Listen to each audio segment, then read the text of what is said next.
and not understand the importance of Luka to the city and the franchise. That's the part to me that's most incredible. It's not the idea of wanting to trade him, but the idea that you don't understand his value or worth. That to me is shocking. I don't understand it. I don't know who he's sticking up for. He made the decision. It was his call. He wasn't forced by anyone else in the organization from the ownership group to make this deal. He thought, and he was the only one that seemingly thought, this would give him a better chance to win the champion. Now, time for John and Jim. All right, San Diego, Southern California, what's going on? This is hour one of John and Jim with you until 6. Kyle Glazer, Friar Territory Podcast. Great voice on all things San Diego Padres, major and minor leagues. Will join us coming up at 2:30 as we get you ready for Game 2 tonight, which has great intrigue, Jim, after the Padres lost yesterday. We get to see the Padres opposite Jack Flaherty for the first time since last year's NLDS, and more specifically, Machado and Flaherty. This was the game that included the quote-unquote infamous sinister sling, the dumbest controversy in baseball history, among the dumbest controversies in baseball history. Thanks a lot, Ken Rosenthal. Yeah, thanks, Ken. Ken. Yeah, you can. So Flaherty Machado in Detroit in front of 10,000 would be my guess, coming up at 6:40 Eastern, 3:40 Pacific. Yeah. I don't think it has the same intrigue, but I'm intrigued nonetheless to see if anything transpires between the two or in this game. It's a storyline. Definitely. Because Flaherty's a hothead. You talk back to Manny. Manny's going to not back down. And so I don't think anything's going to happen tonight, but it is interesting just because the last time we saw Jack Flaherty on a mound against the Padres, it was in Game 2 of the division series last year. And it all started with him barking at Manny at third base, and then Manny tossing a ball over to over Dave Roberts' way, and Dave Roberts fearing for his life. Remember the different angles of the toss of the ball? Like there wasn't video initially, and then they're like, there's press box video. And like that ball was angled towards, it was the dumbest thing. And then if you also remember in the 6th inning later, as that game continued, Flaherty struck out Machado. The Padres led 4-1. I think it was the game they went on to win 10-2. It was, yeah. And he's barking at him. Oh, I know. It's 4-1 Padres. Yep. Like it did. And now afterwards, they both said the right thing. Flaherty's like, he's a competitor. I went back and watched it this morning. Flaherty's like, yeah, we both got, listen, we're both competitors. I respect him. So they kind of said the right things post game, and I don't expect any carryover. It's not the same two teams. It's April, not October. Dodgers got the last laugh, unfortunately, at the end of the season. By the way, I don't want any carryover. The Padres don't have any players. We don't need anything else to transpire over the next 24 or 48 hours. What I want to carry over is the Padres win, because this is the first time they've dealt with adversity, Jim. They've lost 4 of 6. They've lost 3 of 4. Their lineup looks nothing like it looked 3 weeks ago. Nothing like what it looked 3 weeks ago, and that's going to continue here tonight. Machado's DHing actually in this game. He's not playing third. No, he is. As Mason McCoy is in the lineup tonight for the Padres. This lineup doesn't look like October, and it doesn't look like March 27th for the Padres this year. The lineup reads as such. Fernando Tatis Jr. obviously leading off. Thankfully. Yeah. Gavin Sheets is at first base tonight. Manny Machado's your DH. Xander Bogaerts, who we will get into here in a little bit. Got time. Is their cleanup hitter at short. Oscar Gonzalez is in left, hitting 5th. Jose Iglesias is at third, hitting 6th. Elias Diaz is catching, hitting 7th. Batting 7th, okay.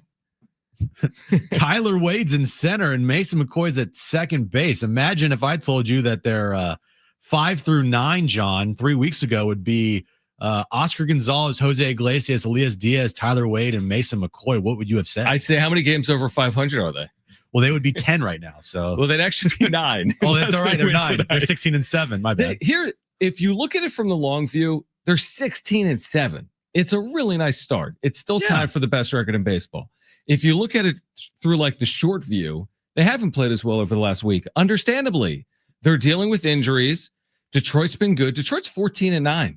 Yeah, they're we're not seeing team. Tariq Skubal and we're not, and Casey Mize. So Detroit is a good team. They're playing in front of no fans for whatever reason.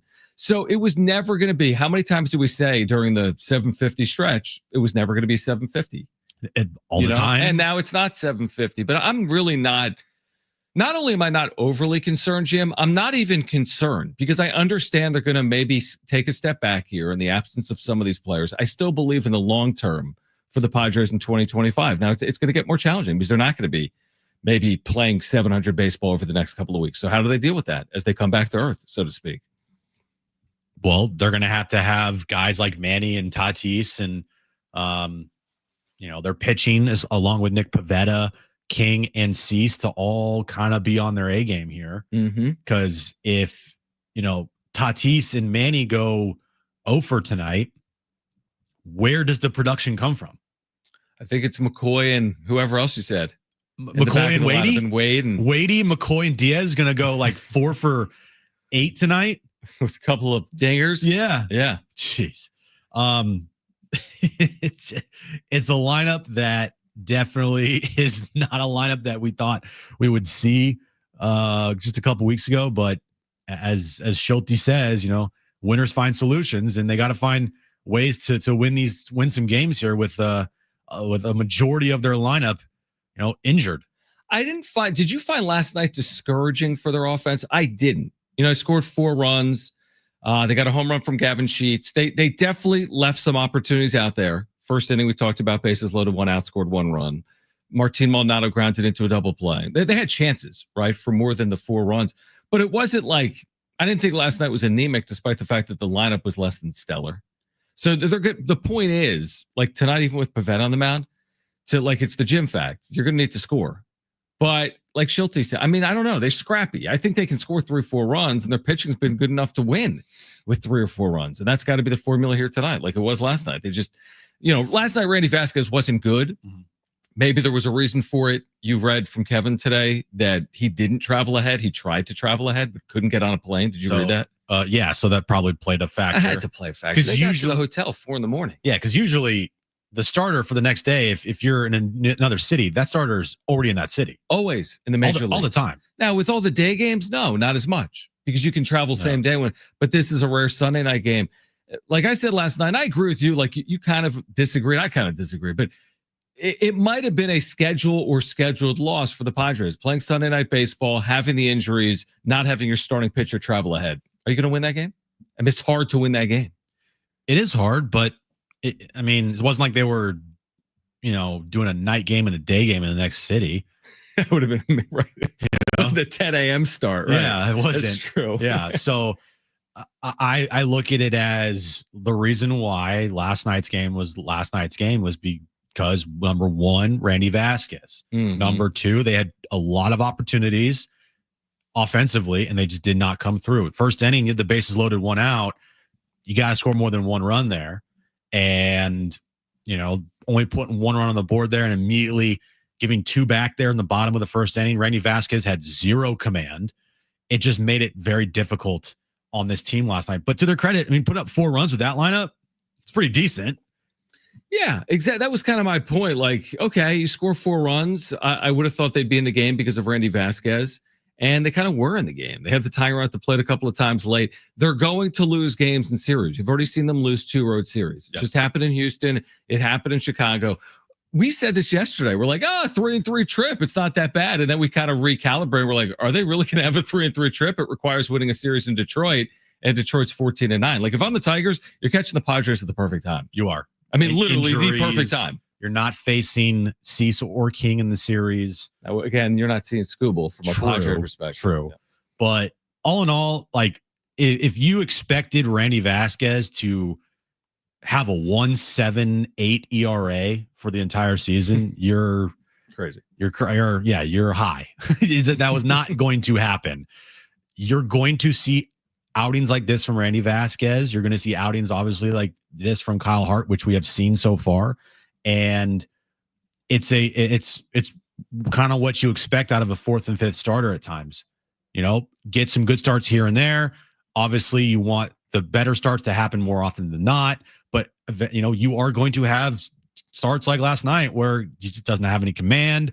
He can't throw any strikes, and he gets lit up, Yeah. And at the end of the year, if Randy Vasquez finishes with a 3.9 ERA, I consider that a success.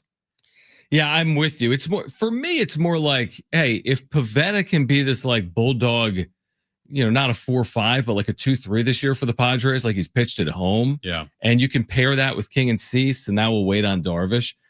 Like I'm all for that. Whatever happens outside of that, if someone tells me Cease King and Pavetta are going to be really, really good and lead the way, I'm cool with that. And whatever happens with 4 and 5 happens with 4 and 5. Plus, they'll get you Darvish at some point. That's what happened last year. They had King and Cease lead the way the entire year, but they did have contributions from Matt Waldron, obviously, and then Joe did pitch some, not a lot, but he did pitch some, and same with Darvish. But most of last year was led by King and Cease. Yep. So if this year's led by King, Cease, and Pavetta, who starts tonight in Detroit, it's already an upgrade over last year. And then you just fill in the gaps in the back end, and you hope Darvish comes back healthy, and then he takes one of their spots, probably Kyle Hart spot, because I mean, you think Hart goes before Vasquez in this hypothetical?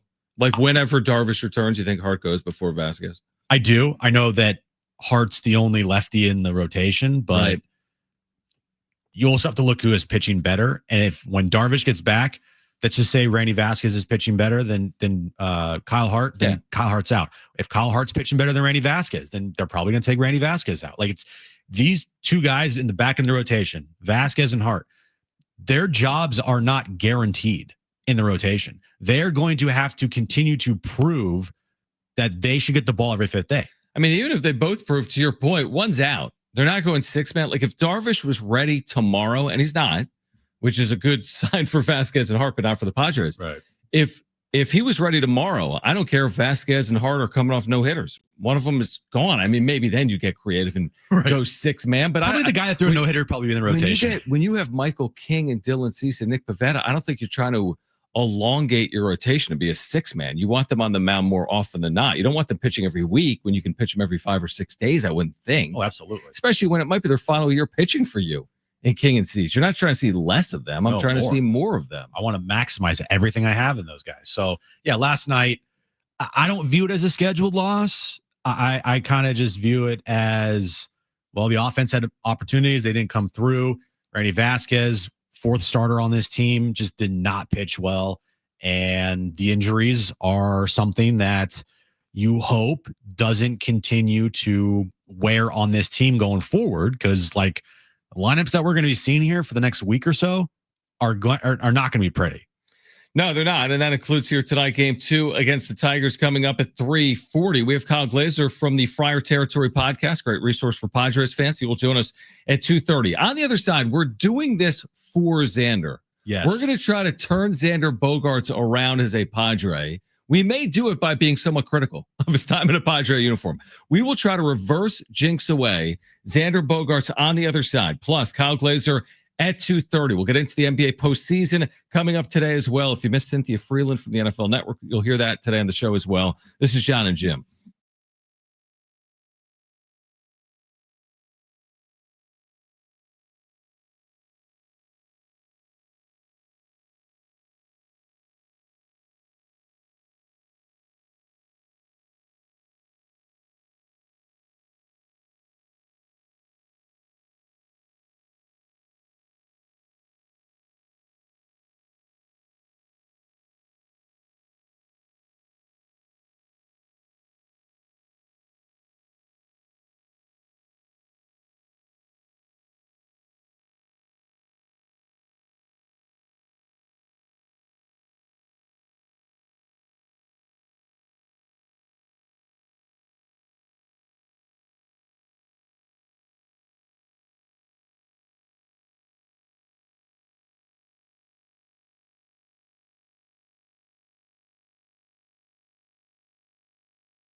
All right, John and Jim, San Diego Sports 760. You can catch game 2 of the Lakers first round matchup tonight right here on San Diego Sports 760. Lakers T-Wolves, 7 p.m. Pregame at 6:45 right here on your home for Lakers playoff basketball in San Diego. San Diego Sports 760. We'll get into the postseason as we roll along. We're getting you ready for the Padres and Tigers game 2. We have said repeatedly over the last week or so, either here or on the wrap-up show, we're like, when we go down the Xander rabbit hole, the Xander Bogaerts rabbit hole, we're like, this isn't about bashing Xander, and then we proceed to like bash him for 10 minutes. Right. So let's do that again here. So Xander Bogaerts is not the reason why the Padres have lost 3 of 4 or 4 of 6. He's also not the reason why they're 16-7 right now overall, tied for the best record in baseball. His numbers aren't jumping off the page either way, Jim. He's not hitting 100. He's not hitting 400. It's just more of the same with Xander. And the reason for the conversation is we want to see him get out of what he's been as a Padre and be the player that he looked like for most of his time in Boston. But last night, 1 for 3 with the walk, which is fine, but 5 RBIs in the season. Last RBI was April 8th. He has not homered since the ball dropped in New York in December. So you'd have to go back to 2024. Right. So I just don't know what I'm saying, other than I know that especially with these injuries, they need more out of Xander Bogaerts. Nobody's asking him to be a 40 home run hitter or carry them by hitting 400 over a 4-week stretch, but he's got to be better than he's been, is the general point since he signed as a Padre 3 years ago. When the team is fully healthy, when Jackson Merrill's in the lineup, when Luis Ariz is in the lineup, when Jake Cronenworth is in the lineup, you're not really asking Xander to be that 2019 Xander from Boston, where 30 home runs, 100 RBI, 50 doubles. Like, you're not asking him to do that. You're not even asking him to be, an all-star, really. Yes, you want him to be an all-star, but what you're asking him to do is just kind of get the job done when, he has opportunities to drive runners in, more often than not, get the job done, not sit here and have only 5 RBI in the season and 1 home run. That you're asking him to give you more than that, but you're not asking him to give you an all-star, like MVP-ish type of production when Merrill, Ariz, and Cronenworth, and Tatis, and Manny are all in this lineup. Because we saw what this lineup looked like when it was fully healthy. Xander's sitting like 6th. Right. Yeah, exactly. He's not going to bat 4th. No. So you're not asking your 6th hitter to have 90 RBIs on the year. No, but like all I'm asking is if he's been in the big leagues for the last decade, I'm not looking for his best year or his second best year or his third best year or even his 4th best. Can he replicate his 5th best season ever again in his career? Like, can he replicate an average season for him in Boston? And the answer so far has been no, he can't get anywhere close to an average season in Boston. And what? Continue. Yeah, no, that's just my point is, and by the way, you can't judge someone off 23 games, and some of the numbers are going to mislead you. I've been told before, well, did you see him in 2023? The guy was great. He had a 4 WAR. And I'm like, well, no, they were under 500. He did all of that in September. That can't be enough to justify that contract, what he did in September of 2023. Yeah, the 2023 argument, I will argue that till I'm blue in the face. It was not a good year for Xander. Mm-hmm. I watched every game. Was not a good year. Right. 2024 was also not a good year. There were injuries in there as well, but I mean, he's yet to be impactful, really, if at all, with this team in a long stretch. Like, he has impacted some games. I'm not saying he's never impacted wins at all, but he is not doing it at a level that you want to see from him. And when guys are out of the lineup, like Merrill and Crony and Ariz, and now Xander's vaulted up into the, cleanup spot, guys got to produce, right?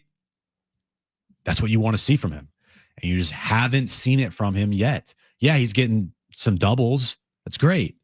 But when is he gone? And show me the game. I would love to see it. When is he gone? Like 2 for 4 with a 3-run home run and an RBI double, and the team won 4-2. Yeah, like I'm seeing in the chat, like this one viewer, and he's like, well, he's 5th in the National League amongst shortstops and OPS, and 4th in on base percentage. Stop. He hasn't had one impactful hit this year. He's got 5 RBIs. His last was April 8th. It was in a 10-4 loss. You have to go back before April 8th for a 16-7 team to find a moment where he impacted the Padres winning a game. So again, if you want to get into the particulars like that, I agree. Like you can parse it down and be like, you had a 4.2 WAR in 2023.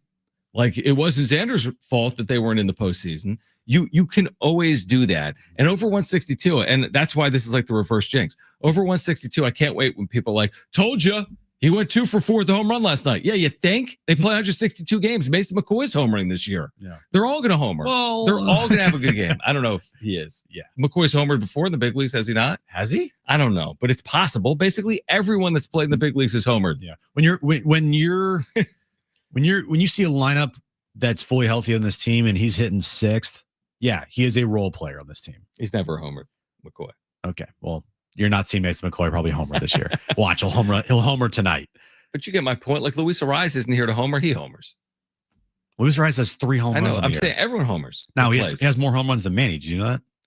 He's got more than Manny and I guess Bogarts combined. I know. And he's on the IL. It's not about home runs. No, it's about production. Yeah, exactly. And Xander's just not producing like at all. And yeah, last night he had a hit with runner in scoring position. It's very ironic that the hit that he had with runner in scoring position, the runner didn't score. Right. It was a soft single to center, kind of in no man's land, where I think Tatis had to hold up a little bit, and he couldn't score there. Not Xander's fault, but it just kind of shows you how he's going right now when it comes to, okay, there's a runner in scoring position. Are you going to be able to get this guy home? And more often than not, he does not do that. And when you have these injuries, Xander's not a role player anymore like he is when the lineup is fully healthy. He has vaulted up into we need production out of you. He should never be a role player. I don't care if they have the 27 Yankee lineup. He shouldn't be a role player. He's won 2 World Series. He was Hall of Fame pacing through his time in Boston.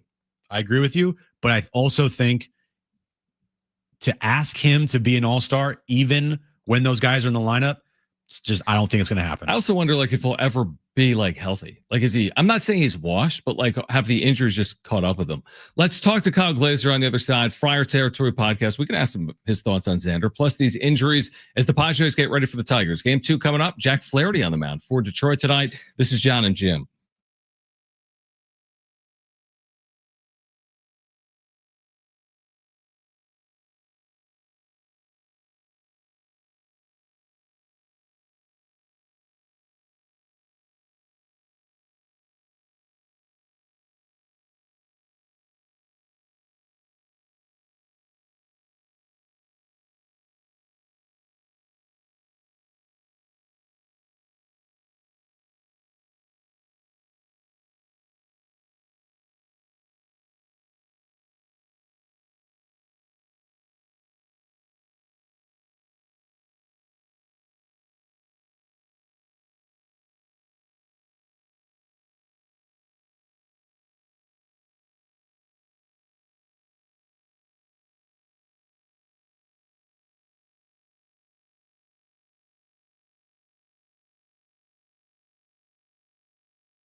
All right, this update's brought to you by Staples Stores. Padres Tigers game 2 of the 3-game series later this afternoon. 3:40 first pitch. Jack Flaherty on the mound for the Tigers against Nick Pivetta for the Padres. And NBA action later today. Postseason play. Pacers Bucks game 2 in Indy. 4 p.m. tip-off time there. Thunder Grizzlies tips off at 4:30 in OKC. And Lakers and Timberwolves game 2. Lakers, they're trailing that series 1-0. 7 p.m. tip time in LA at Crypto. You can listen to that game right here on San Diego Sports 760.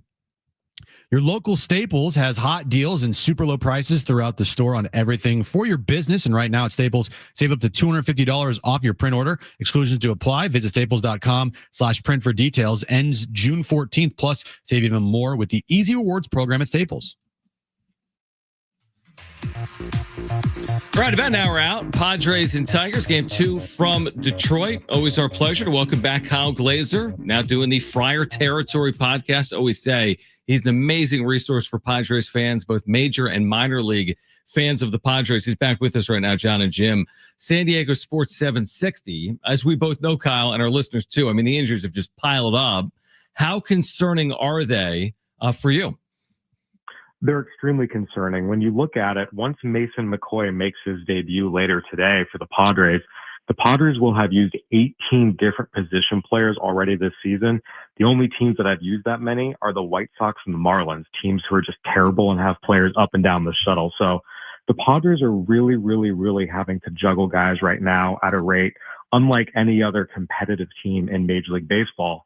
And it's going to be tough to sustain over a long period of time. They could really, really use one of the guys, whether it's Merrill or Cronenworth, to come off the IL sooner rather than later. Even just getting one guy back will help alleviate some of this pressure.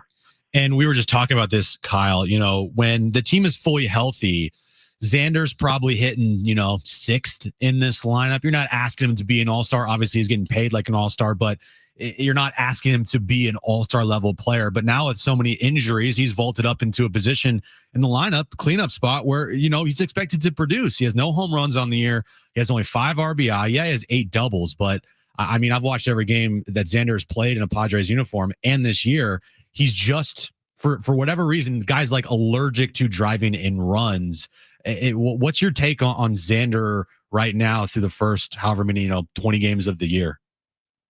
Yeah, I think one of the good signs, if you be optimistic, is we are seeing him start to hit those, line drives up to the middle of the field. And that's where you're seeing a lot of these doubles. And realistically, that's just kind of what to expect from him at this point in his career.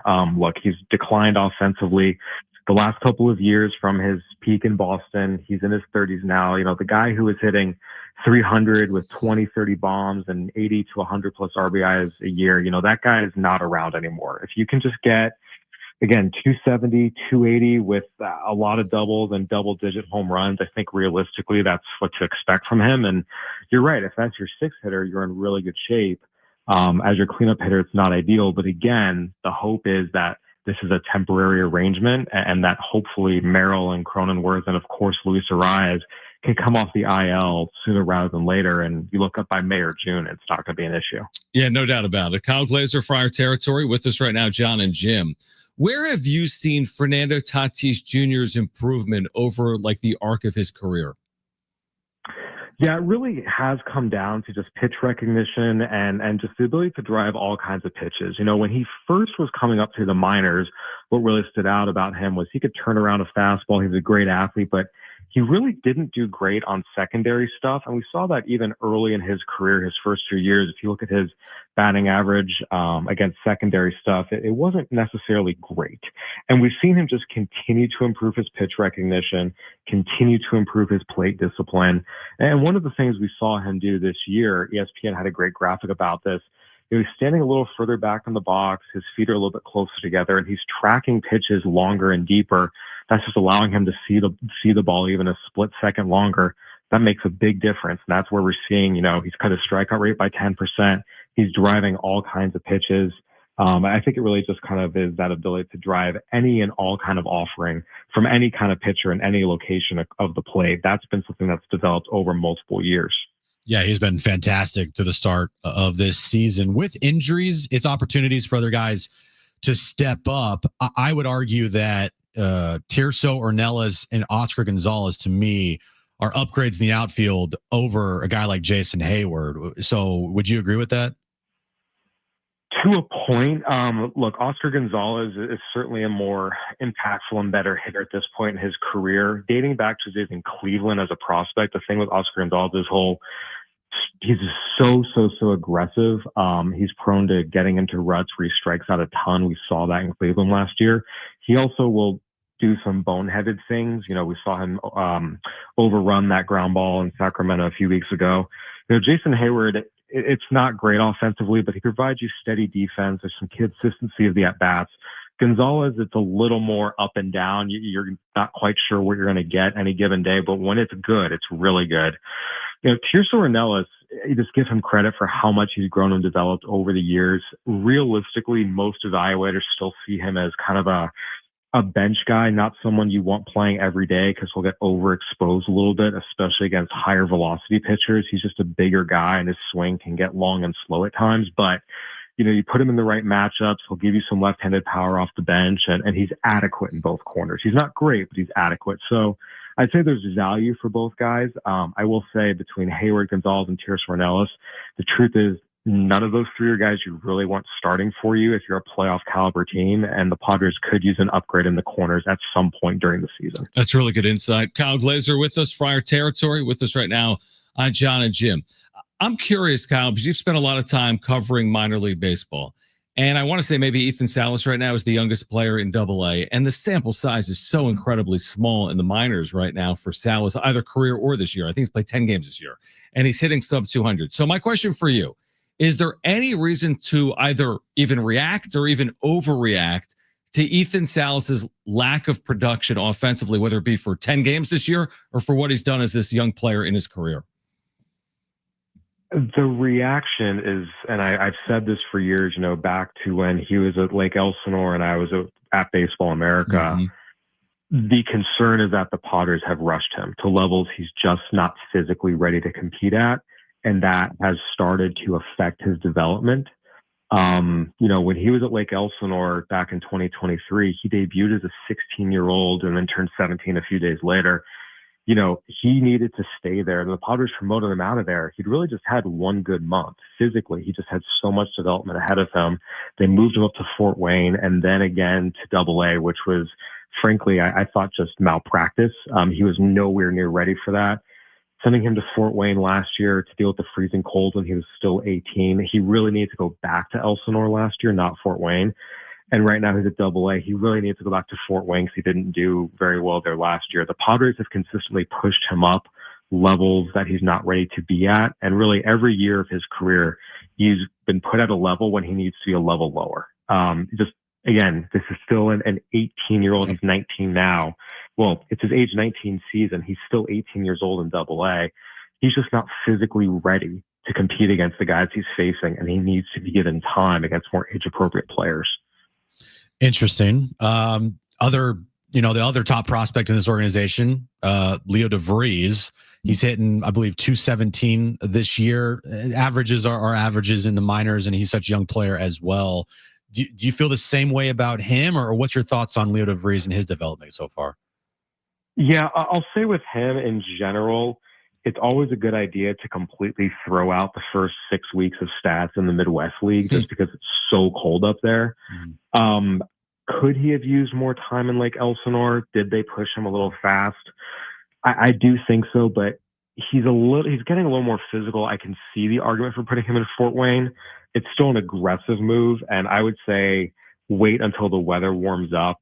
Again, the first 6 weeks in the Midwest League, everyone is half frozen. I really caution against looking too much into stats really up through about Memorial Day up there. I'm curious to get your thoughts on the Arise play. I know it's been 2 days. I know he's on the IL. Nothing's going to change. But because of just your insight on the sport, like, did you have any, what was your reaction to the way the play transpired? Not the injury. Injuries happen, but did you take any offense for the way it played out or not? Oh gosh, no. Yeah. I mean, that's just a bang play. Yep. Things are moving quickly. No one did anything wrong. There's nothing dirty. Just look, this is sports. Collisions happen. Unfortunate incidents happen. I mean, Mauricio Dubon and the Astros were very, very concerned. This is just, these things happen so quickly and it's unfortunate. But no, there's nothing dirty whatsoever. It happens, unfortunate. And now I think it just hope that Luis Arias, can heal up independent of, what he means to the Padres, which is a ton. This is one of the top 20 or so hitters in all of baseball. He's the best pure hitter in all of baseball. And I say, what he does combined, I think he's a top 20 offensive player in baseball, just given his skill set. But just for his quality of life and well-being, it's a very scary moment. So you just want him to heal up and get ready. But yeah, there's nothing wrong with that play whatsoever from any angle. We said the exact same thing, and there was so much interaction and chatter on it, which makes sense. It's social media. The game's nationally televised. It was a collision. We get the reaction, but we said the exact same thing. Kyle, always appreciate the insight. We appreciate you hopping on. Continued successes with Fire Territory, and we'll do it again soon. Sounds good. Thanks for having me, guys. All right, great stuff from Kyle Glaser. We will react to that on the other side. Coming up at 5 p.m., we'll get into last night for the Clippers. How about that game against the Nuggets? Farbad Esnashari, he's been with us before. He'll join us at 5 p.m. from Sports Illustrated. Stay with us, John and Jim.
All right, we do have some huge news from iHeart. They've been named the 2025 Podcast Company of the Year by the Webby Awards. Oh, let's go. Also known as the Oscars of the Internet, snagging 14 wins. Couldn't be prouder. Shout out to the International Academy of Digital Arts and Sciences for this incredible honor. You can find all those award-winning podcasts on the free iHeart Radio app, so go check them out now. John and Jim, snag one of those 14? Soon, John. Soon. Maybe 2026. Very 2027 or 2028 or 2020, never. Before the meteor. Between now and the meteor. Yeah, before we hope to capture the Ice one of Age those. again. We'll hear from Mike Schilt before the start of today's game in Detroit. Before we do that, I had something I wanted to say. Oh, it was about Ethan Salas in our conversation right there with Kyle Glazer. I had said last night on the wrap-up show, I'm like, I feel like they've rushed this dude. Well, yeah, the guy's hitting 188 in the minors. And is like 10 years old. And he's only had one good stretch of baseball at the plate. Defensively, I think people will rave about his defense behind the plate. But even then, it's like to promote a kid so young that still hasn't developed his bat yet and just throw him into the fire. It's really a risky thing to do. I mean, I'm willing to say right now, he should not play in the big leagues in 2026. No. He's 18. Let him go have a good year. If he has a good year in AA, then have him have a good year in AA or AAA again next year. And then he can make his major league debut as a 20-year-old in 2 years. What is the rush? What they've done with veteran catchers that are defense first has worked. The Nolas, the Higgies, who got offensive production for you, but now Martin Maldonado, Elias Diaz. That's what they're prioritizing. If they wanted offense, which they're not getting from Ethan Salas, Luis Campisano would be here, but Campy isn't here, and he is providing offense. So I say, to the point of Kyle and to your point, let him develop. What is the rush? Yes, you paid him a lot. Yes, you're proud of him as one of your prospects. Let him develop properly. There is no rush to get him to the major leagues. And the thing, we talked about this last night with Campy as well. Just look at their actions. They are done with him.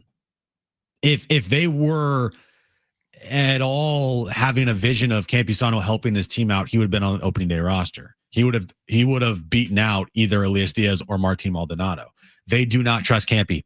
It is very clear because guess what? He's not on the active roster. So because of that, that's all you need to know about what their feelings are on Luis Campisano. You mentioned if he continues to put up big numbers in the minors, don't be surprised that during the trade deadline, his name is being floated out there in trade conversations because, a lot of teams will be looking for a catcher that can, have some pop and give you a nice, put up some numbers behind the plate for you. But for whatever reason here in this organization, like it feels like that ship has sailed. Yeah, it's almost like he's been what's the buried? He's in the doghouse. He's buried, yeah. And I do think maybe he has a chance to prosper in another organization. I almost hope he has that opportunity. He's still relatively young by catching standards, and he can hit. But again, to your point, if they wanted him here, he would already be here. Right. So they've made that determination, and they're not going to carry 3 catchers. Nope.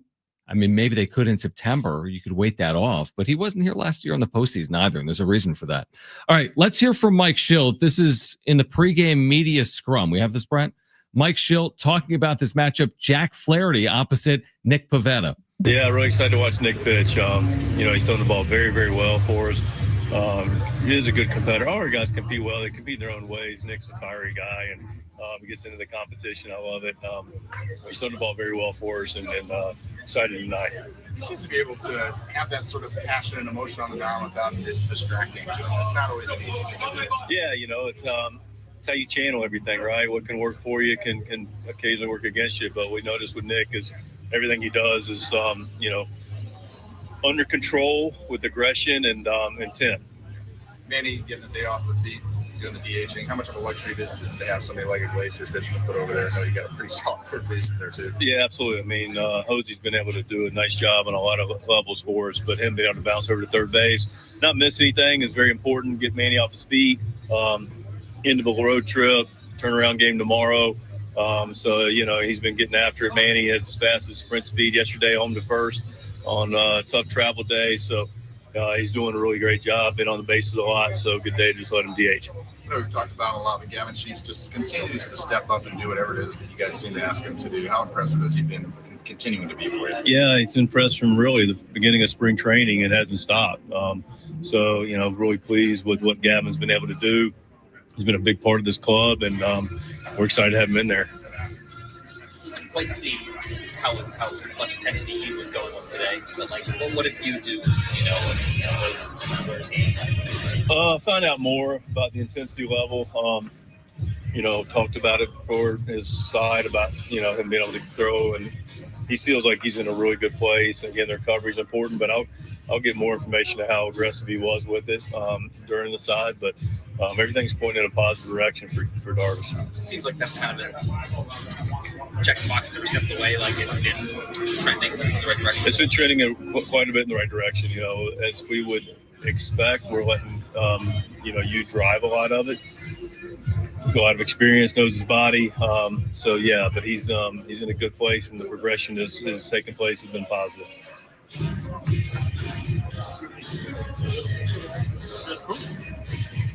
All right, yeah, okay, there we go. I like that. That's encouraging to hear about you, Darvish, because Kyle Hart and Randy Vasquez in this rotation, we all know that from the jump that was not going to be the entire year. Like they're just placeholders, Right. and they're going to stay in the rotation as long as they pitch well. Right. Once they start putting up outings like yesterday on a consistent basis from Randy Vasquez, and Kyle Hart is already on the brink, I feel like he's going to need to put together a good start tomorrow. You got to put together, more consistent starts, especially on the road. I'm not saying go out there and go 6 shutout innings, but can you go 5 innings, give up 2 runs? Right. Not go 3 and give up 5. Can you be consistent? And it's good to hear. Sounds like you, Darvish, is progressing well, and that bullpen was good. And knowing this team, even hearing that from Schulte, still going to take another month and a half before we see you, Darvish. Right. Someone said in the chat that means he's going on the 60-day. Right. I mean, it's the thing, and it's the biggest thing. It's that they're just not healthy. You just heard Kyle Glazer tell us. It's a massive concern, the state of their overall roster right now. I mean, you can't put it any more plainly than that. It doesn't happen in professional sports that you just keep missing key pieces and keep winning at good clips. Right. So the good news is, this is a true horse race. You're very early. You could fall a game or 2 or 3 back and then make a game or 2 or 3 games up. You're going to jockey for position all year. They're not going to fall 12 games under 500, hopefully. But where I would get concerned is if Merrill continues to play out and doesn't return sooner rather than later, if Arise doesn't return sooner rather than later, if the Darvish thing is slow played, I just want to see these guys get healthy. And it felt like every single player that was going on the IL, it'll be 10 days. Oh, it'll be 7 days. And I have no idea if that's going to be the case or not with these quote unquote short-term injuries they're dealing with.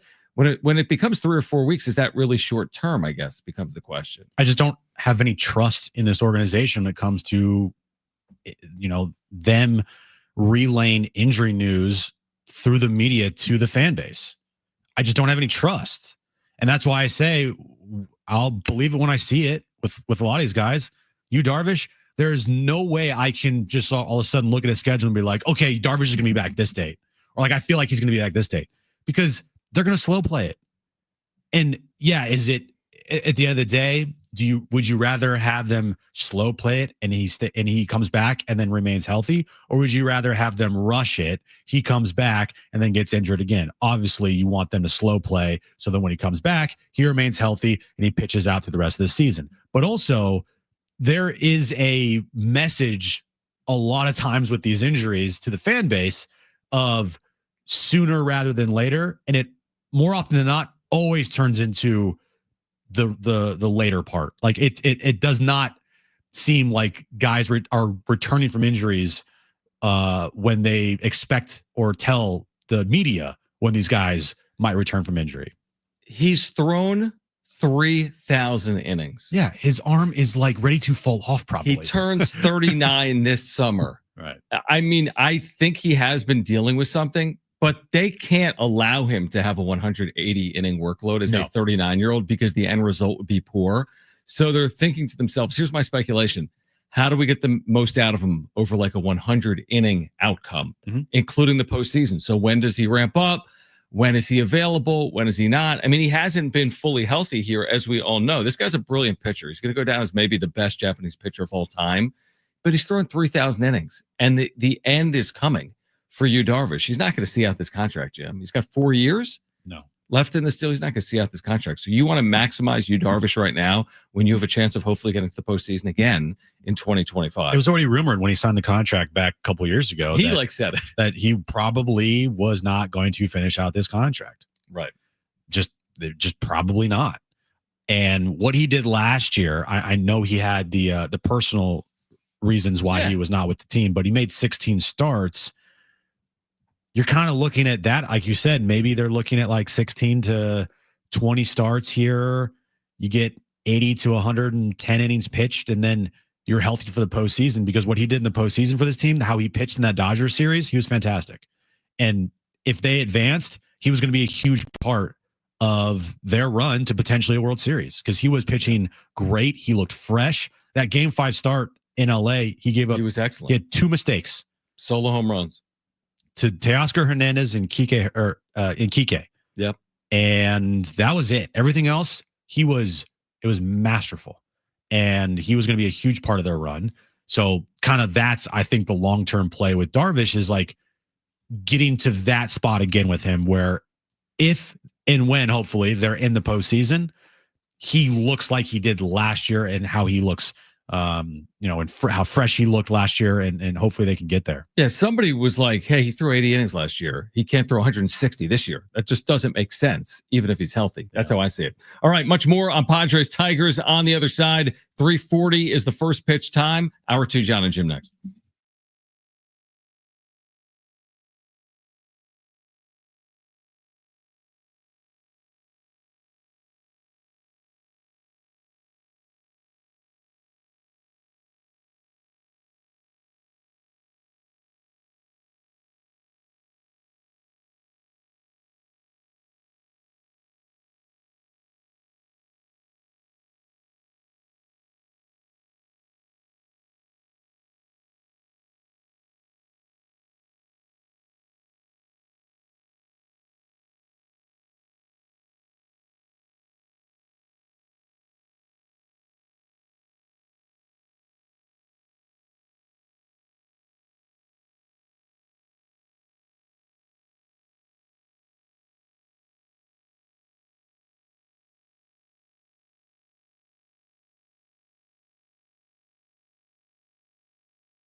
All right, this update is brought to you by Staples Stores. We'll start with the Padres tonight.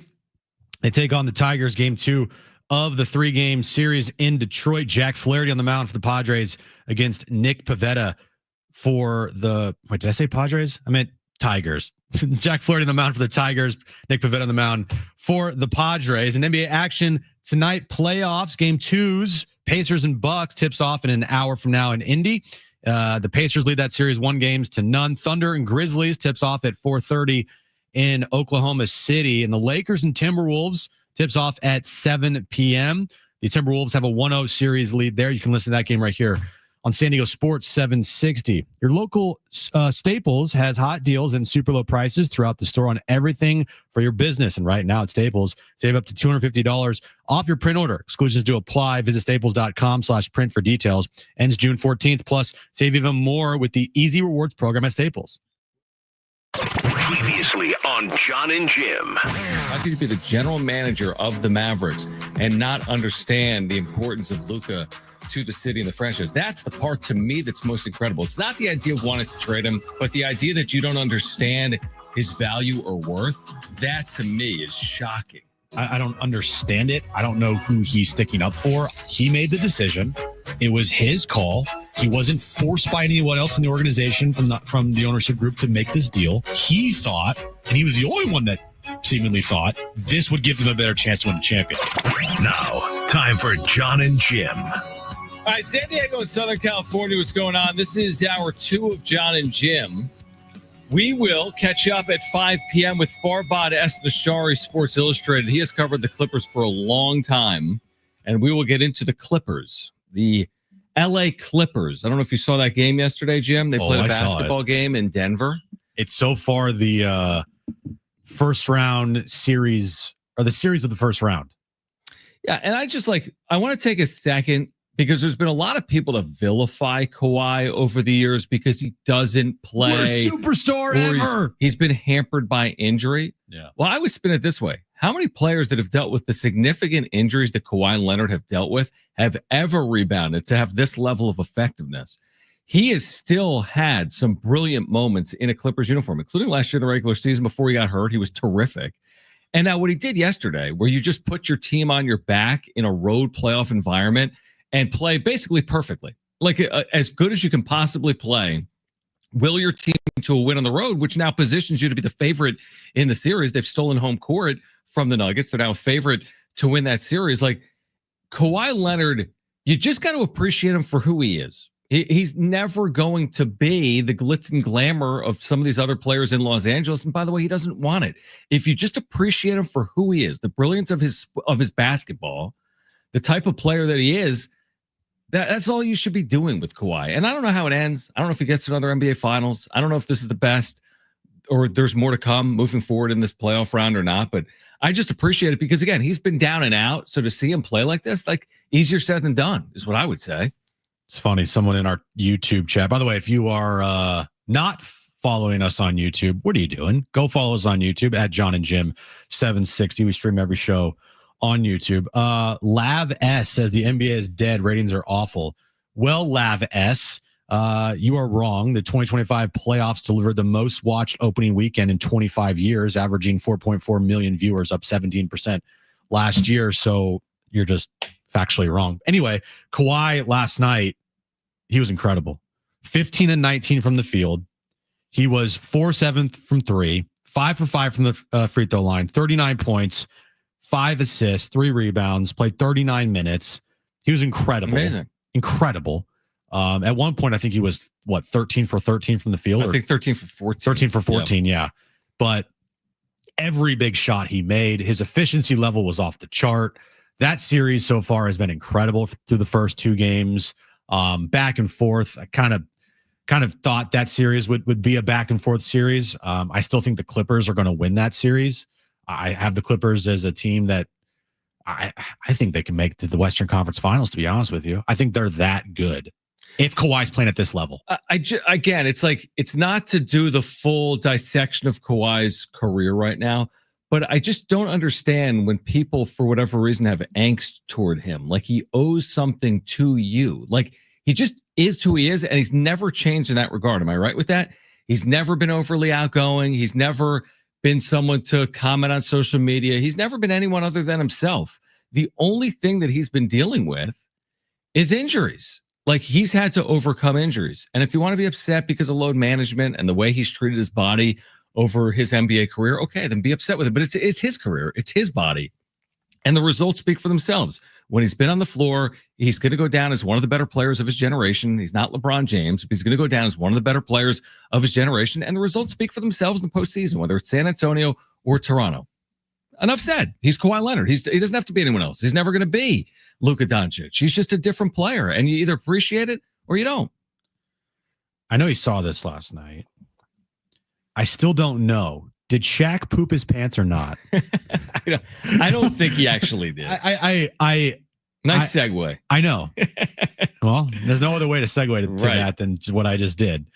But it's that type of stuff that we're going to be missing with Inside the NBA. We're not missing it. It's not going. I know, but maybe we're not going to get that, because that's like I don't know if his bowel movements will change on ESPN. Dude, they're going to use the same studio. That was such a wait.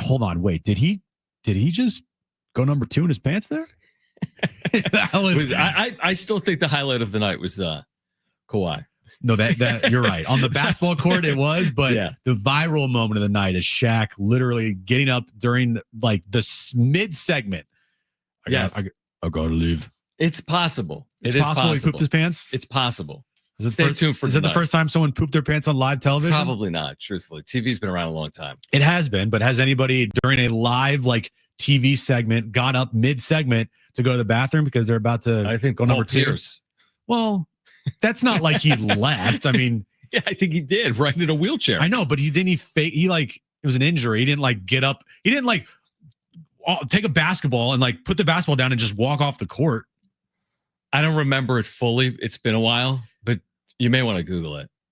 Okay, that's allegedly though. This is alleged too. This is alleged too. By the way, tonight, because you can hear it on San Diego Sports 760, the other team in LA, they don't get near the acclaim, the Lakers. You can hear it tonight. That one team on San Diego Sports 760. I mean, let's face it, it's must win, right? Are they going down 2-0, going to Minnesota and win that series? Probably not. That's a lot of adversity. Minnesota's good, right? This isn't just some random team. I think we had Alan Slewa say last week they really match up well with the Lakers. He was concerned about it. I think they have to win. I don't see the Lakers going down 2-0 at home and winning that series. So must win tonight for the Lakers. Yeah, I think they're going to blitz the Timberwolves tonight. I really do. It's one of those you're the top seed in this series. You have you lost home court now with the Timberwolves win in game 1, but I just envision tonight the Lakers blitzing them. I would not be surprised. You look up the first 8 minutes of the game, Lakers are up 26-12. Yeah, something like that. They're going to blitz them this game. But if this is a close win for the Lakers, I think the Timberwolves have a chance in this series. Does anything change? Does an ounce of anything change if the Lakers lose this series? The conversation about Luka and the trade. Does anything change? No, nothing. It's a good question, but no, I don't. I think over the course of the next couple of years, at least, while LeBron is still around, however long he's around for, the trade still looks awful. And after LeBron leaves, it still looks awful as well because. But he's also not under contract now. We assume he's going to stay, right? That's just the assumption. Because where else are you going? Right. But he's only under contract for a year, right? I think we went through that the other day. He's not going because it's the LA Lakers, presumably. But yeah, I'm with you. I mean, he's a young player. I'm not saying for Luka his career will be defined by 2025. But I mean, wasn't the expectation LeBron's not getting younger either. So your best chance to win. They played well in the second half. They've been one of the better teams in the West. They have. Don't they need to make a run in the West with Luka? The thing with Minnesota that is going to give the Lakers problems is their size.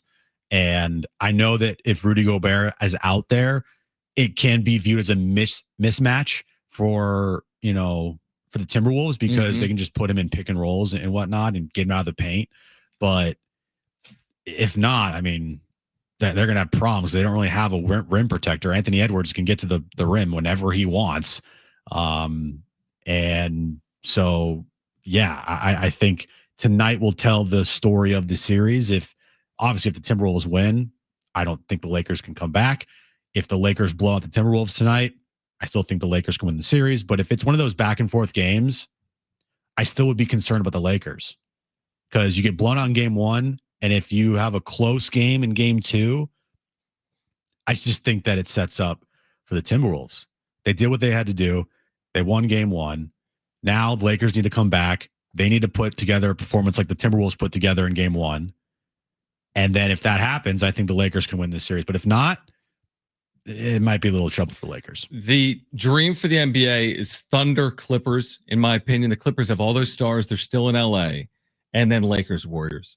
That's the absolute dream. You talk about ratings going up. They're only going to go up higher if you get Lakers Warriors Western Conference semis. Oklahoma City emerging number one seed for good reason against the veteran Clippers in LA with Kawhi, with James Harden. That would be a dream. Far from a guarantee, by the way, but that would be an absolute dream for the NBA if that happened in the West. Get the Warriors and the Lakers, get OKC and the Clippers. The ratings would be through the roof. Get the Warriors or Lakers in the Western Conference Finals. Yep. You're right. Dream matchup for sure. I think obviously the dream matchup in the NBA Finals is Lakers Celtics, obviously. Jason Tatum dealing with an injury, but I just think that you put if the Warriors or Lakers somehow got there and they played like the Celtics, that's a ratings bonanza spike right there. Huge. I agree. All right, back to tonight. Jack Flaherty against the Padres for the first time since last year's NLDS. Padres and Tigers will get underway within the hour. Plus, coming up at 5 p.m., much more on Kawhi and the Clippers with Farbad Esnashari. He covers the Clippers, has for a long time with Sports Illustrated. This is John and Jim.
right, tomorrow at 6, San Diego Sports 760's SDFC Midweek Live. You'll hear from head coach Mikey Varas, as well as interviews with players and coaches. You can find out the latest club and MLS information, hosted by Darren Smith. SDFC Midweek Live every Wednesday at 6 on your home for SDFC San Diego Sports 760. John and Jim with you. We are here until 6. Padres will play game 2 of their series coming up with the Tigers. We've talked about the fact that Jack Flaherty is back on the mound against San Diego for the first time since last year's NLDS. Of course, now he's with the Tigers, no longer with the Dodgers. I think it's probably lost some of that intrigue and appeal. It's not like Flaherty with the Dodgers against Machado with the Padres. This is what used to be Comerica Park on an April night in front of 12,000 people. So I don't know if it matters at all, truthfully, Jim. My guess is there'll be, if you didn't know the backstory on what played out last year in October, you wouldn't be any the wiser if you watched tonight's game. That's my guess. People here in San Diego obviously know the story. Those, Flaherty and Manny know the story, but it's not going to be a national news story.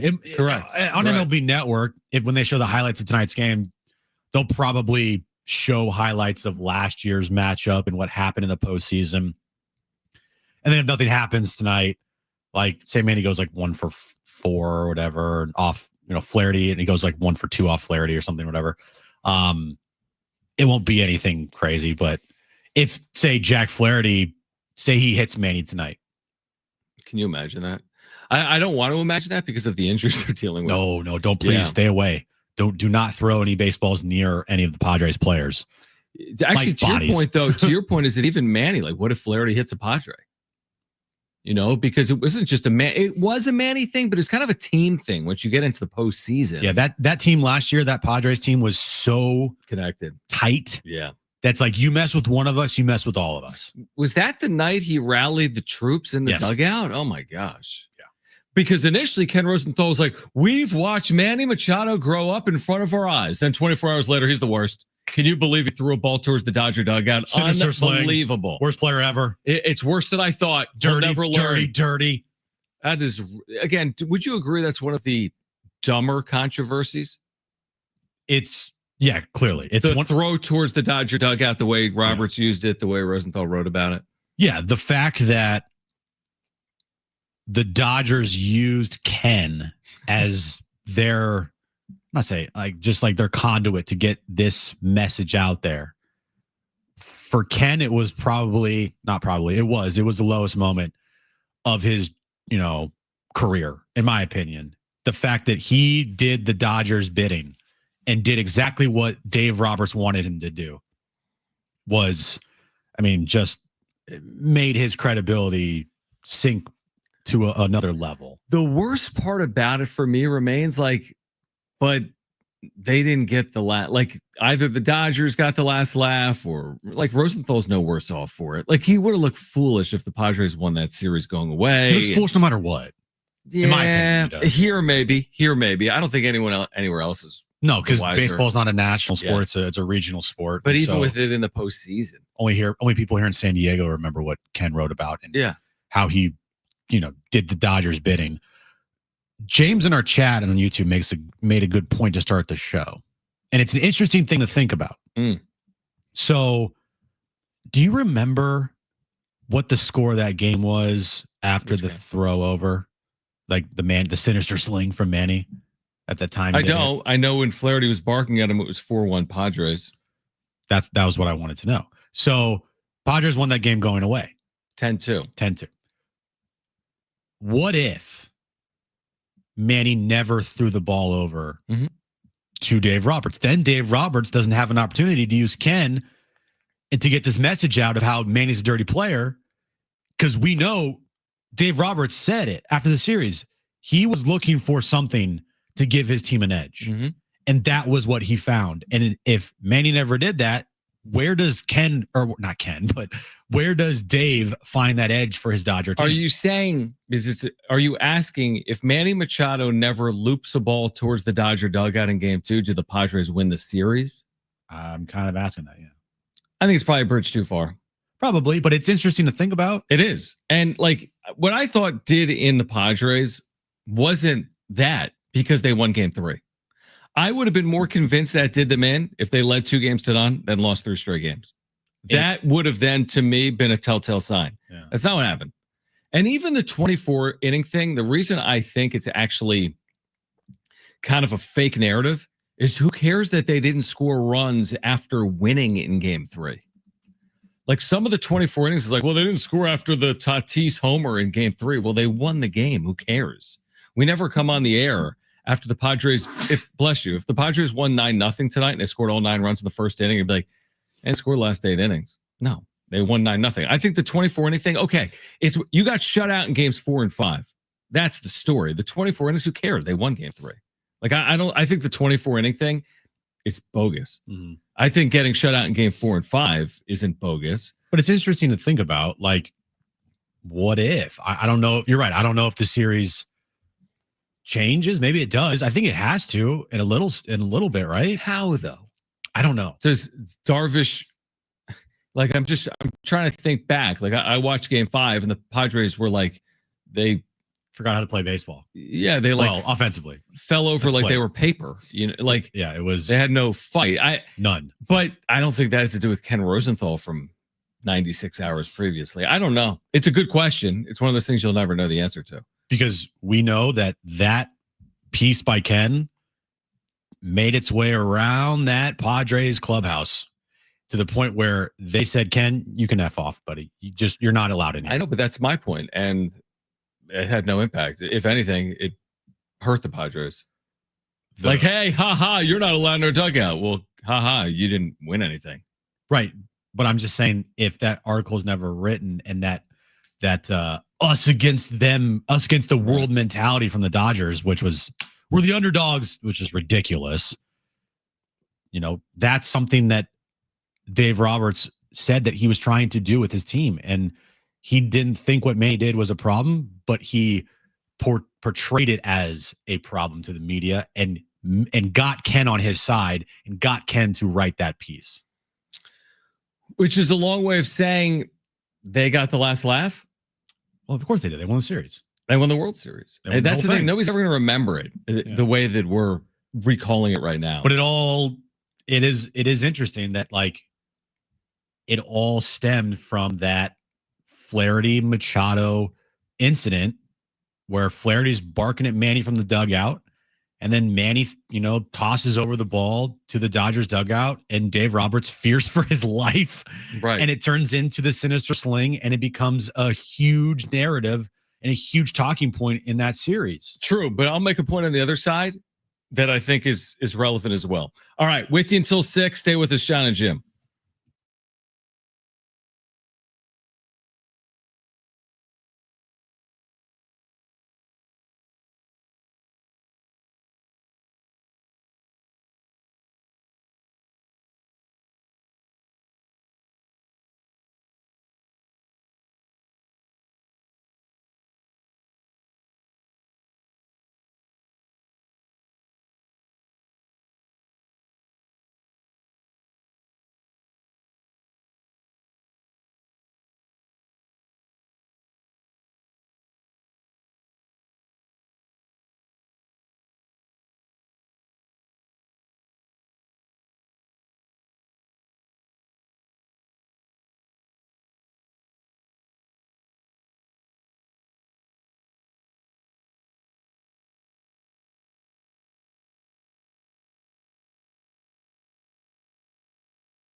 All right, this update's brought to you by Staples Stores. Padres, Tigers, game 2 of their 3-game series. First pitch, moments away in Detroit. Jack Flaherty on the mound for the Tigers against Nick Pivetta for the Padres. And NBA playoff action tonight. Got a full slate of games. Pacers and Bucks, game 2 tips off at 4 p.m. in Indy. The Pacers lead that series 1-0. Thunder and Grizzlies, game 2.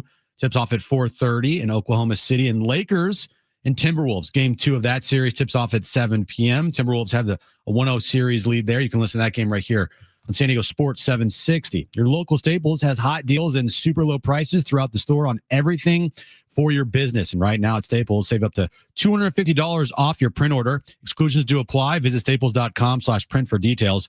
Ends June 14th. Plus, save even more with the Easy Rewards program at Staples.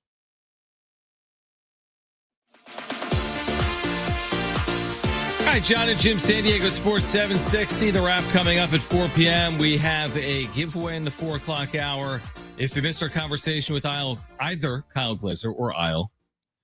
If you missed your conversation with Kyle Glazer or Cynthia Fridlin, you'll hear those coming up later in the show as well. I like that conversation with Isle a lot. Here's my 2 cents, right? So correct me if I'm wrong. You're like, Roberts used it against him. Ken Rosenthal, what a loser, right? I'm just summarizing your thoughts, Sure. right? Okay. Dave Roberts, you loser. Ken Rosenthal, you loser. I would actually be personally offended if Schilt didn't do the exact same thing, if it happened the other way around. Dude, we talked about that. Absolutely. So that's why I'm like, I can't get too upset over it because I understand like the game outside the white lines. Like there's a game within the game and there's a game outside the game and you're trying to use everything to your advantage. And that's just how sports work. And we don't know if it matters or not, to your point. I don't know if Machado, if he never throws it over, if Flaherty never barks at him, who wins the series. We'll never know that. But I'm all for utilizing whatever you can to an edge. And I think Schilt at times is trying to do that, use things to his team's advantage. I hope he tries to use things to his advantage or his team's advantage. That's why I don't take a lot of exception to it. I thought it was a bogus article from Rosenthal, and I thought it was kind of Bush League what Dave Roberts did. But then at the end of the day, I'm like, well, I would have probably done the same. Yeah, I never faulted Dave for that moment. I faulted Ken for writing what he did. And yeah, I get it. Like the bidding part, I get. Yeah. Like if you're saying he went down a path, he like followed some narrative that then gave the Dodgers that edge. Yes. Yeah. And that's the part of it where I'm like, what if that article was never written? It should have never been written in the first place because Ken lost credibility that day, a lot of credibility. I agree. And it all stemmed from Jack Flaherty and Manny Machado. So like that was I'm not saying tipping point because the Padres won game 3 and they had a chance to win game 4 at home and they didn't. They went 24 scoreless innings. So I get that. But I just think like, all right, what if Ken didn't decide that his credibility didn't matter to him anymore? And what if Manny never tossed over the ball? And what if Jack Flaherty wasn't a complete douche after he gave up 4 runs and started yelling at Manny? No, like, you're right. What if? I mean, there's a lot of what ifs. Yeah. You know what I mean? And it's not just, that's how sports work. I know. Like it's all what ifs. You know, I'll go back to like, yeah, I mean, you can't relive it, even though it's something that should be relived. I mean, when I think about last year, everyone's like 93 wins. What a year. That second half, what an incredible finish to the season. But how can you tell the story of 2024 without talking about the way the season ended? You know, that's the thing. Now, the only reason we're talking about today, and this is why I've said this all year long, the second the Dodgers and the Padres get anywhere near each other on a baseball field, this is all that's going to matter to start off the season series. They're not even near each other right now. We're talking about this because of Jack Flaherty, who plays for the Tigers, right, of all teams. Yet we've spent an hour on it today. And I know we're going to spend 3 hours on it when the Padres meet the Dodgers in 2 months, in June, because I just think that's where the story left off. It's like a soap opera. It just, that moment was such a igniter for that series. It turned everything like to 1,000. Like it just, you took the volume knob and you just cranked that baby until it broke and you just kept cranking it. Yeah. And so like it didn't need to be cranked anymore because it's Padres Dodgers. You know, series was tied 1-1. Go back to Petco, regardless of that, if that awful piece by Ken was written or not, or whatever. Petco was going to be electric that night. Oh anyway. yeah, of course. it just ramped things up to 1,000. We know, we were there. Yeah, It was incredible. It was just, it was incredible. I mean, that the game three. tensions was just through the roof. You know, when you're going down the what if path, which I'm fine with, I would spin it this way: what if the Padres didn't pitch Dylan Cease on 3 days rest? Well, that's You know obviously what I mean? So in the game. like, what's Yeah. more impactful? What happened off field, or the decisions that were made to impact them on field? And On I the don't field. know. I mean, both maybe. It's not to say Cease wasn't capable of pitching effectively on 3 days. He might have been just as bad on 4 days. We don't know. I just, the one thing that I just wonder is knowing after game 2, you see the momentum shifting, right? Padres just laid it on the Dodgers. Mm-hmm. And we already knew the Dodgers feeling of the Padres after that series, how they thought they're the greatest team and best team, and they're the hardest competition. So we know that. Yep. And how is Dave Roberts Mm-hmm. going to create that edge that he was looking for if it wasn't handed to him That's a via great point. Ken Rosenthal being a shill and in that moment an awful reporter, and the throw over by Manny that was caused because Jack Flaherty was barking at him after his outing. The part that remains hard for me to close the book on 2024 is I actually do believe, and I think it's a fair statement, like the Padres were capable of winning the World Series. That's what sucks about it. Yep. You know, that's the part that stings the most, the way they played in the second half. Now we'll see if they can get back. But there's a lot of baseball between now and then. We'll see if they can win a game in Detroit tonight. We'll see if they can avoid what would be a losing road trip. Because if they don't win tonight, they're looking at best a 2-4 trip. Mm-hmm. And if they don't win tonight, they're staring down the possibility of a 1-5 road trip. If they don't win tonight, You know what I'm most concerned about with tonight's game, John? is it the game time temperature? Nope. Is it the wind? Nope. Is I it am LeBron's no legacy? It's not LeBron's legacy. Okay. I'm very concerned about our good friend Ben Fadden, Okay. because there is a chance after tonight's game the Padres will not be in first place in the National League West anymore, and they will not have the best record in baseball. If they were to lose. If they were to lose and the Dodgers were to beat the Cubs tonight in If they- Chicago, Okay. that would mean, He can't tweet out his retweet if your team has the best record in baseball tweet. yeah, I'm very That'd be worried. tough. I'm very worried about that. But would you send that out and be like, retweet if your team has one of the top 3 records in baseball? And then you get What- retweets from like Dodger fans. Probably. It's not just, by the way, I was going to say the Giants are only a game back, but I guess that would be a tie. If the Giants won, the Padres lost. Yeah, I don't know what he's going to do. You're bringing up some good points. I'm a little. I There you hope go. we don't have to There's deal a with full it. shot of the There crowd, it is. John. Well, What do it's you got? better than last night. What do you got? I got 10, 15. yeah, 12,000. Oh, yeah, between 12 and 15,000. With their first place Tigers That's pathetic. in a big league city like Detroit, Michigan. The Pistons aren't playing tonight, so you're good. Right, exactly. That was what I blamed on their poor crowd last night. And I don't think that's the case. Pistons are in New York, so why should it matter? Good point. It shouldn't matter at all. So Padres and Tigers are going to get underway game 2, and we'll have updates for you throughout the course of the afternoon here on John and Jim. Guess what? We have an update on Pac-12 expansion. Oh my gosh. We have an What a update on what Pac-12 a perfect expansion. timing. Can you believe it? Perfect timing. We're going to share it with you on the other side. We have the wrap coming up. If you missed our conversation with Kyle Glazer, formerly of Baseball America, I thought it was a really good conversation on Luis Ariz, that play over at first base, on Ethan Salas, his development, on Leo DeVries, who, by the way, since we talked to him, has homered today. DeVries, his second home run. Good. Yeah, thankfully. But yeah, Maybe the same thing can happen for Xander. maybe. Yeah, that was the point of our Yeah. segment at 3 o'clock or 2 Right. o'clock today. Like, hey, Xander, do something. Yes, that was the point. What I love about Kyle is he just like doesn't sugarcoat things. Right. He's so freaking honest. Yeah, he is. He is. He's just like, yeah, Ethan Salas, he was rushed. it's malpractice. He said, Like, he said okay. malpractice. You're right. I was like, oh, wow. Yeah. My eyes were like, oh, okay. Like You like Xander, not great. It's Yeah. like, okay. No, you're right. Like he just doesn't sugarcoat things. And I appreciate that because there's too much sugarcoating, from some people in this town. And I just, 100%. it's just like, can we just be honest? Kyle Glazer, if you missed it, at 4:30. Farbod Esnashari on the Clippers, who won last night in Denver. He will join us coming up at 5 p.m. But on the other side, we have an update for you related to the Pac-12. That's next. Stay with us, John and Jim.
AM radio keeps vital voices accessible. Congress can secure its future, but we need your help.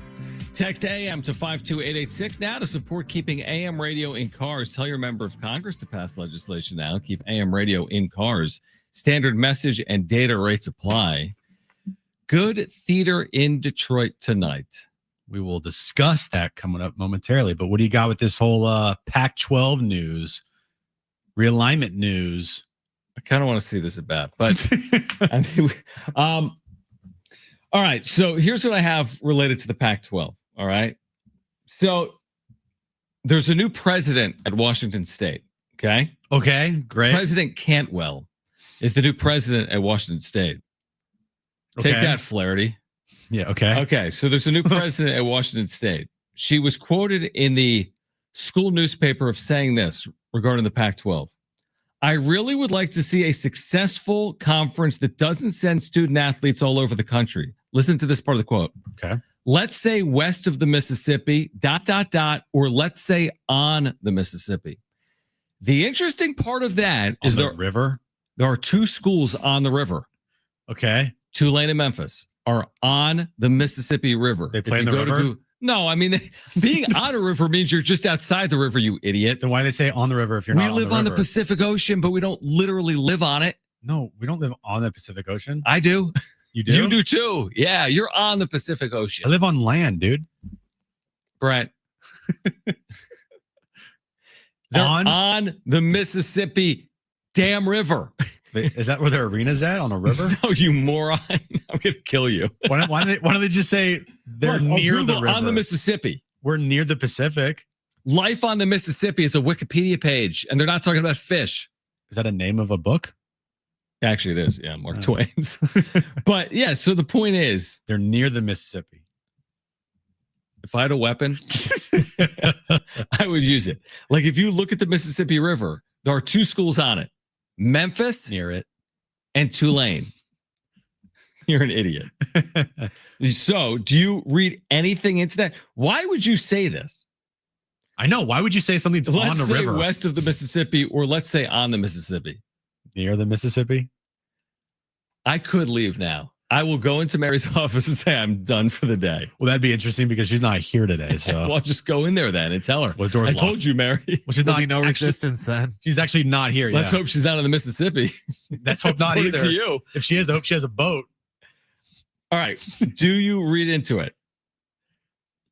I want to read into it. She can use my boat, by the way. Your new boat that you're about to get. Exactly. I want to read into it because I do think for the betterment of the conference, having like a Tulane or a Memphis in it would only help. I know the what was the school that Texas State. John Wilner, Texas State, yeah. Yep. Doesn't do it for me. You're I- not feeling it. I get it. Read like for You're in like Texas. the area you're in Texas. Yep. I'm just not feeling it. Mm-hmm.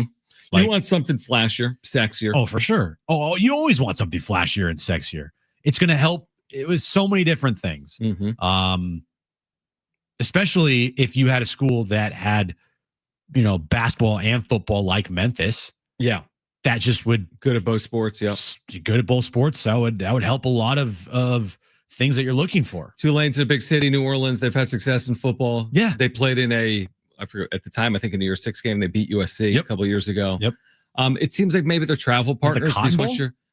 The Cotton Bowl's in Dallas. Oh, that's the game they won. Yeah. Yeah. I thought you were asking me if the Cotton Bowl's on the Mississippi. It's just No. floating I was saying that it's just floating there. on the river into the Gulf of America. No, I said, didn't Tulane beat USC in the Cotton Bowl? Yeah. This is ridiculous. You just This got is so ridiculous. This is so You ridiculous. can say that when the Padres are on. It's fine. Yeah, nobody's listening, Jim. Yeah, exactly. So here's the thing. If I'm grabbing Memphis, I'm taking Tulane. You're going all the way out there. Why not have a travel partner? If I'm playing basketball, I can play two games. I don't just go to Memphis, come all the way back to San Diego. Both. Yeah, play two games. Play Memphis, play Tulane, come back. Same thing in a sport like volleyball or baseball. Play two games, come back. I don't know. Why would she say that? It seems like maybe you got caught.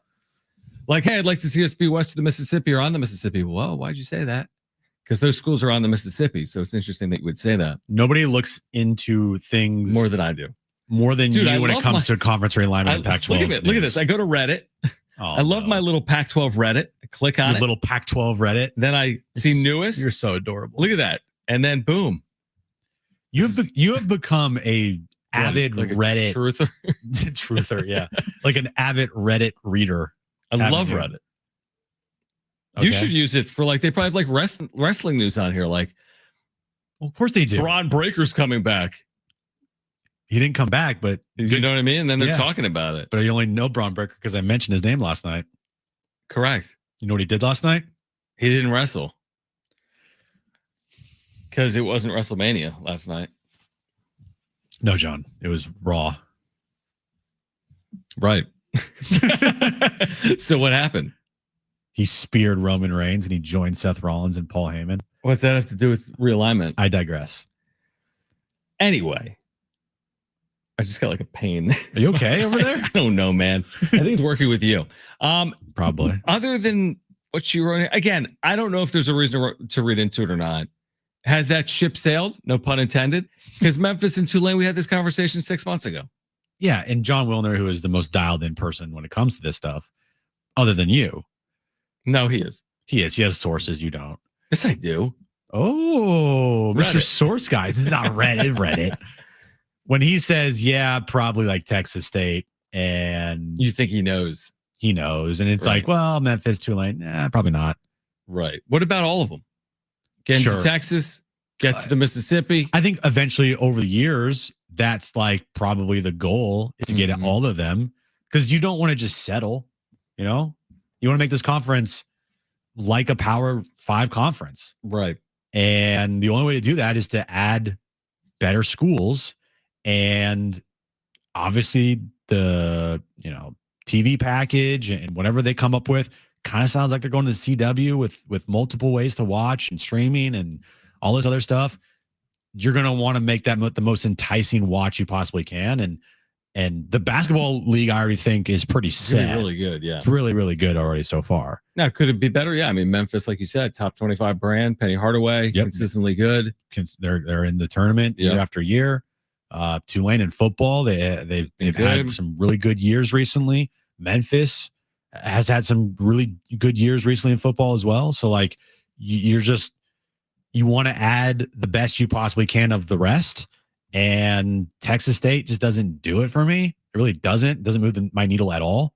Pause. So I think it would be very beneficial.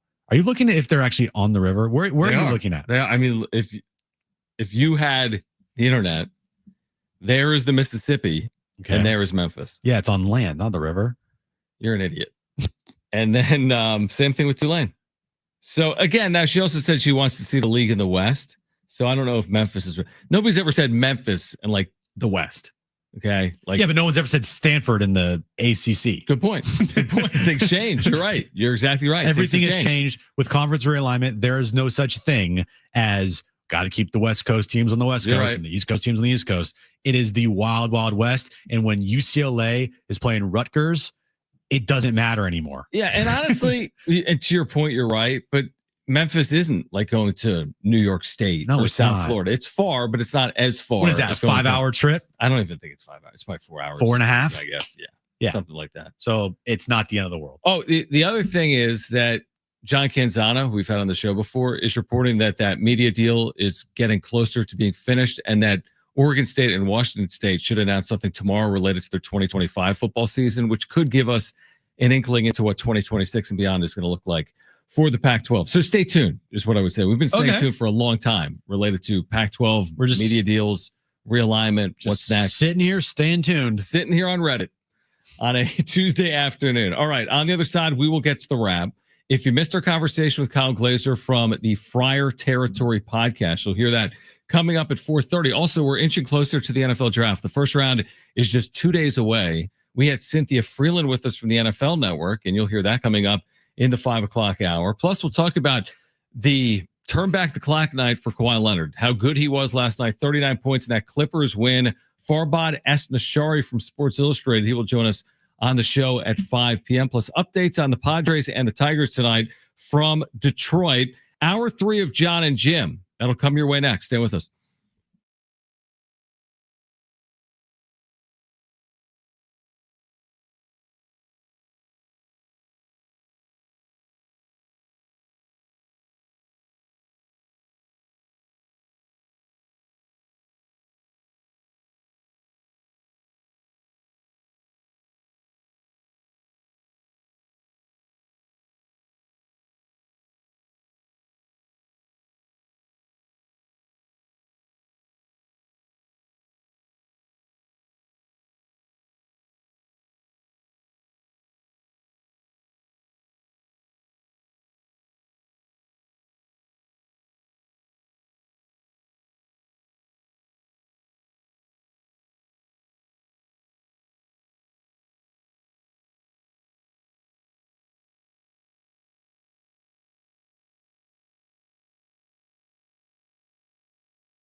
All right, this update is brought to you by Wendy's $5 Biggie Bag. Padres and Tigers underway in Detroit, scoreless in the top of the second inning there. And NBA action tonight, moments away from tip-off in Indy between the Pacers and the Bucks.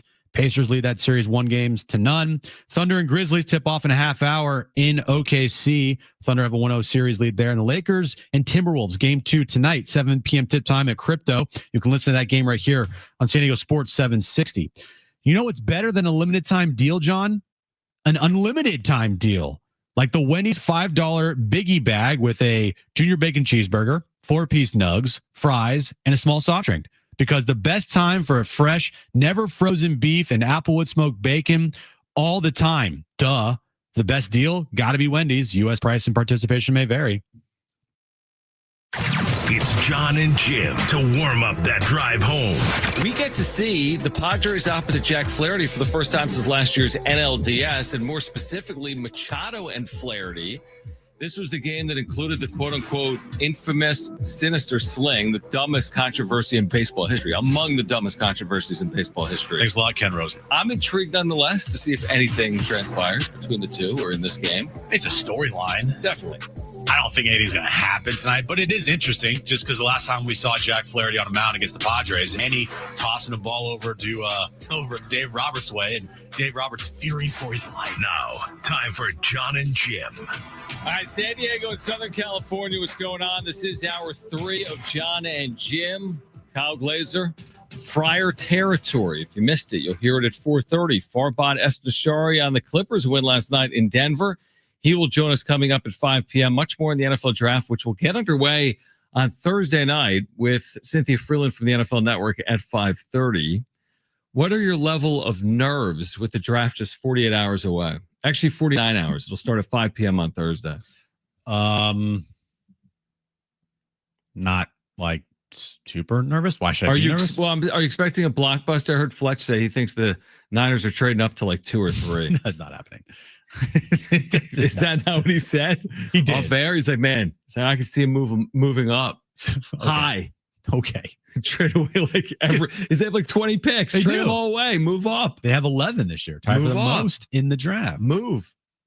They're not moving up. I'd be utterly shocked if they moved up to like 2 or 3. They should move down and turn that 11 into 15. Probably, yeah. If they don't get the player they want at 11, move down, get more draft picks because you got rid of a lot of key contributors to your team. So you're going to need to hit on this draft and hit on it big. Start 14 rookies next year. What? No. Yes. Have all 14 of those guys active. I don't think there will be as many trades in the first round. Could be wrong. But unless Shador isn't picked 2 or 3, yeah, then I don't see many like trades up because it just. Are you going to really trade a future first round pick to move up to 5 to get Ashton Genty? I mean, there might be some merit in it. I don't think it's that ridiculous. I don't see it. I think that if Shador drops, then yeah, you could see a team move up to get Shador. Like, oh, we got to go get him. You're just saying move up to go get a running back? Yeah, a running back or whatnot, offensive tackle. Yeah, I think it's going to stay relatively quiet as far as like trades go. But once you get probably like 10, you'll probably see trades there because the depth of the draft is more towards like the second and third rounds. And there might not be these superstar players in the first round. So teams maybe want to accumulate more draft picks so they can have opportunities in the third and the fourth to get more, depth players than try to hit on a guy in a first round where there's not many superstars. According to the draft experts. I would say the Eagles trade up from like 32 to 4 to get Genty to pair him with Barkley and just do the tush push for every play. Could you imagine? I don't think it's going to happen. That would be incredible. That would be incredible. Anyway, NFL draft getting underway Thursday at 5 p.m. We'll carry some of those picks for you live Thursday afternoon right here on San Diego Sports 760 right now. Let's get to this. It's time for The Wrap, presented by Sombrero Mexican Food. Check out their website at sombreromex.com. Is Kawhi Leonard a top 5 player of his era? Okay, so when was Kawhi drafted? 2011.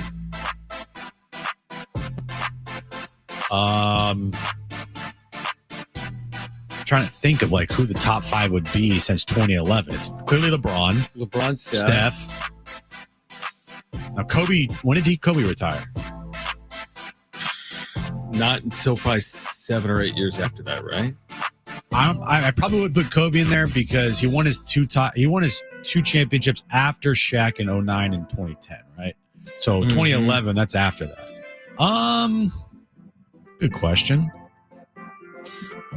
I'm just gonna say no because I feel like there's more top players than Kawhi. I know you're gonna say yes, but no, like, I don't know if I will.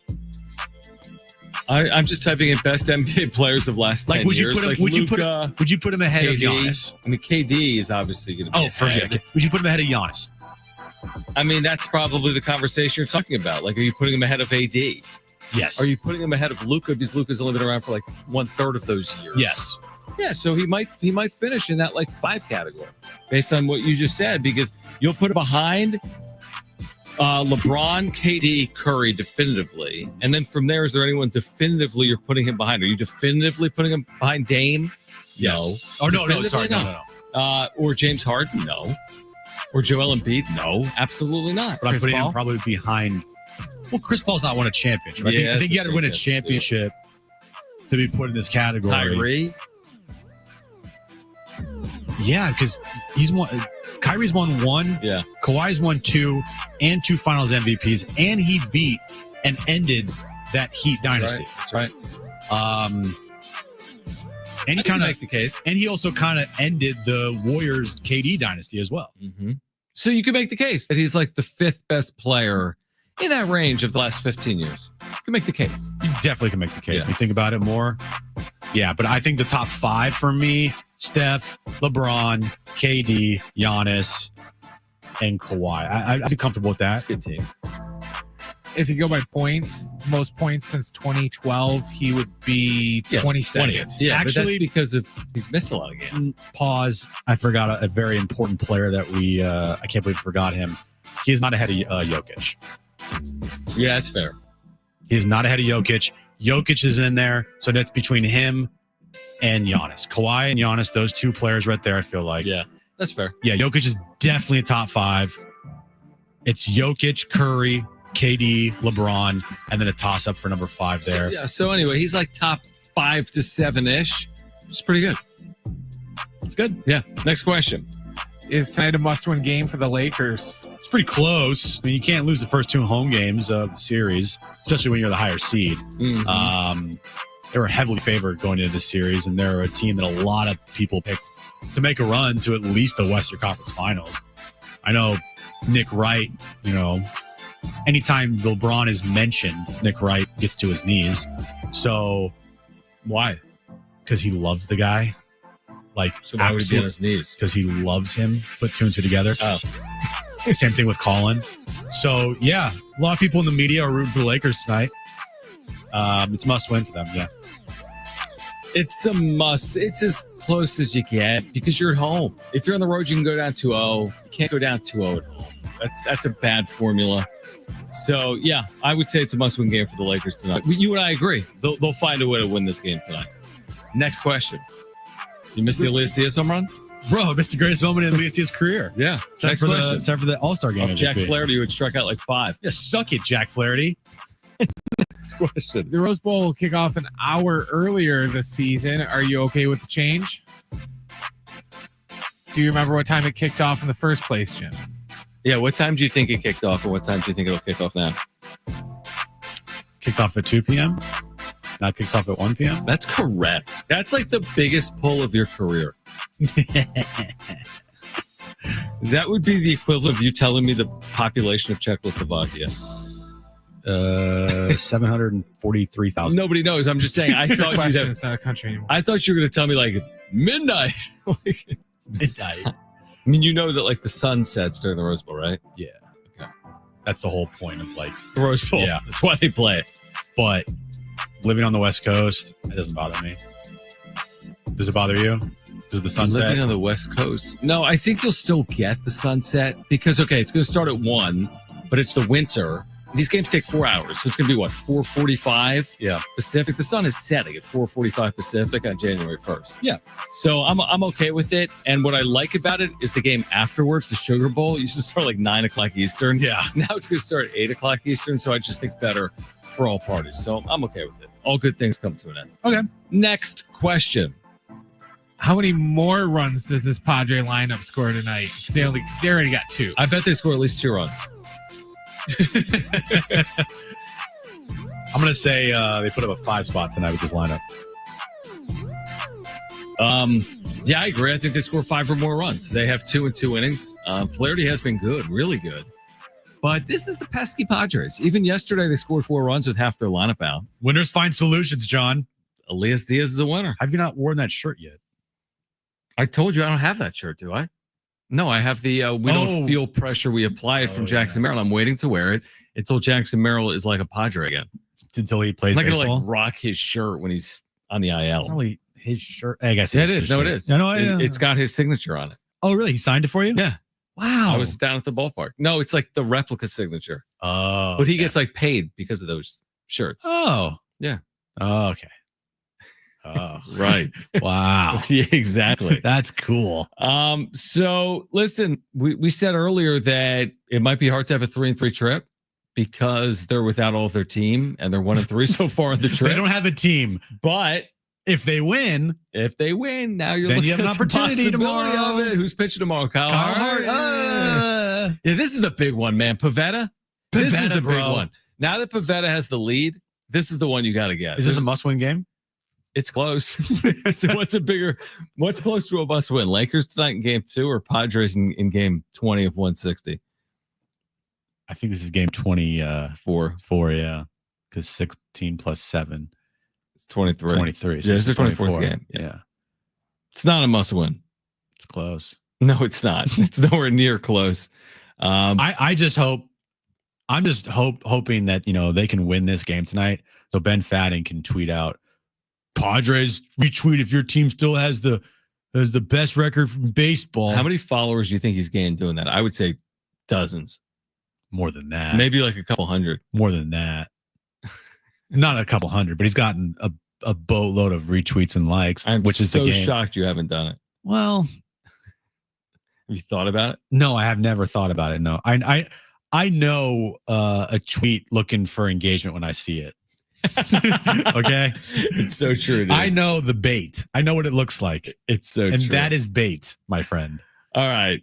On the other side, the latest with round 1 of the NFL draft approaching. Are we expecting anything towards the top of the draft in terms of a trade? We have the latest for you on the other side. Plus, if you missed Kyle Glazer, Friar Territory podcast, you'll hear that coming up at 4:30. Talk about that Clippers big win in Denver last night. Farbod Esnashari, what a performance by Kawhi Leonard. Farbod will join us again coming up at 5 p.m. A lot to get to here until 6 p.m. Don't go anywhere. This is John and Jim.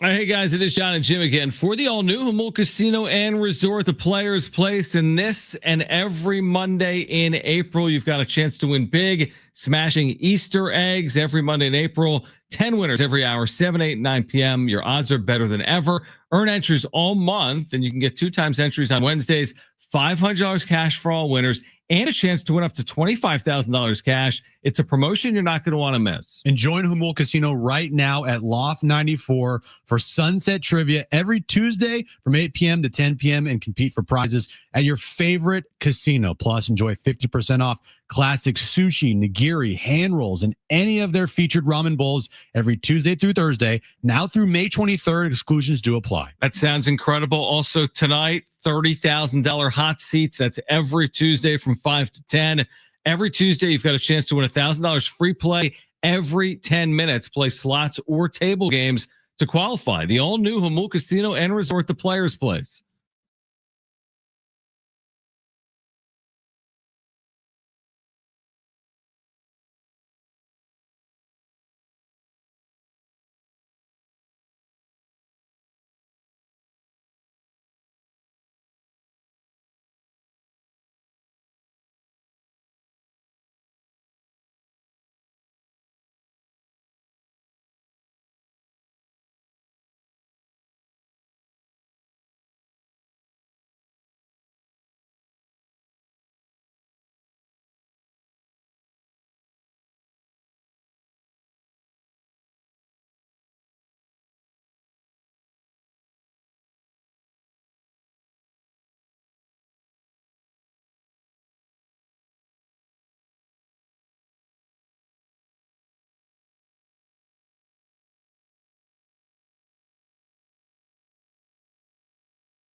All right, San Diego Sports 760 has 13 chances for you to win $1,000 every weekday with the Bonus Bucks giveaway. That's every hour, 6 a.m. through 6 p.m. Listen for the keyword, then enter it at sportssd.com. I have a trivia question for you. Okay, what is it? I think it's a really good trivia question. So the NFL draft is Thursday, right? Mm-hmm. And most people expect the first pick to be whom? Cam Ward. Where did he start his college career? The number one pick.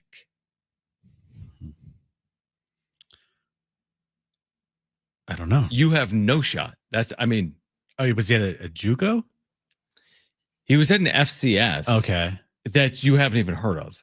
It's that new of an FCS. Okay. Incarnate Word. Oh, that's my favorite school. He started Cam Ward, who started at Incarnate Word. Say that 3 times. Ward started at Incarnate Word. Ward started at Incarnate Word. Began his college career playing for the Incarnate Word Cardinals. Oh, And I think he was there for 2 years. Okay. Okay, then went to Washington State. Okay. Then went to Miami. Okay. For 1 season, and now will be, we expect, the number one pick in the draft. But isn't that kind of incredible? It is incredible because, well, actually, you know what? It's kind of the norm now with college football Movement, yeah. players. But to start, because you're going to be like, whoa, that kid started where? Because they're going to be the transfer portal is making things insane. bonkers. I agree, but it's one thing, I guess, if you told me he started at Utah State and then he ended up at Ohio State. but Incarnate Word for multiple years. It's just Incarnate Word is amazing to me that he's Okay. the number one pick in the draft. Is that more impressive than Shador going from Jackson State? That's a good point. I mean, I think the reason Shador and Travis Hunter, who was the number one recruit in his class, remember Travis Hunter committed to Florida State, then followed Dion to Jackson State, but he was already known as one of the best players in the country coming out of high school. I'm intrigued by Cam Ward. We had Cynthia Freeland on yesterday. You'll hear that conversation coming up at 5:30. She didn't think it was close. She thinks Ward has separated himself from the other quarterbacks in the draft. So we'll see if that's the case or not. I mean, Shador Sanders' numbers are just as gaudy in college, maybe gaudier than Ward. You know what I've learned over the last year plus here? That we're idiots? Well, I've already known that, is that listen to what Cynthia Freeland has to say. I agree.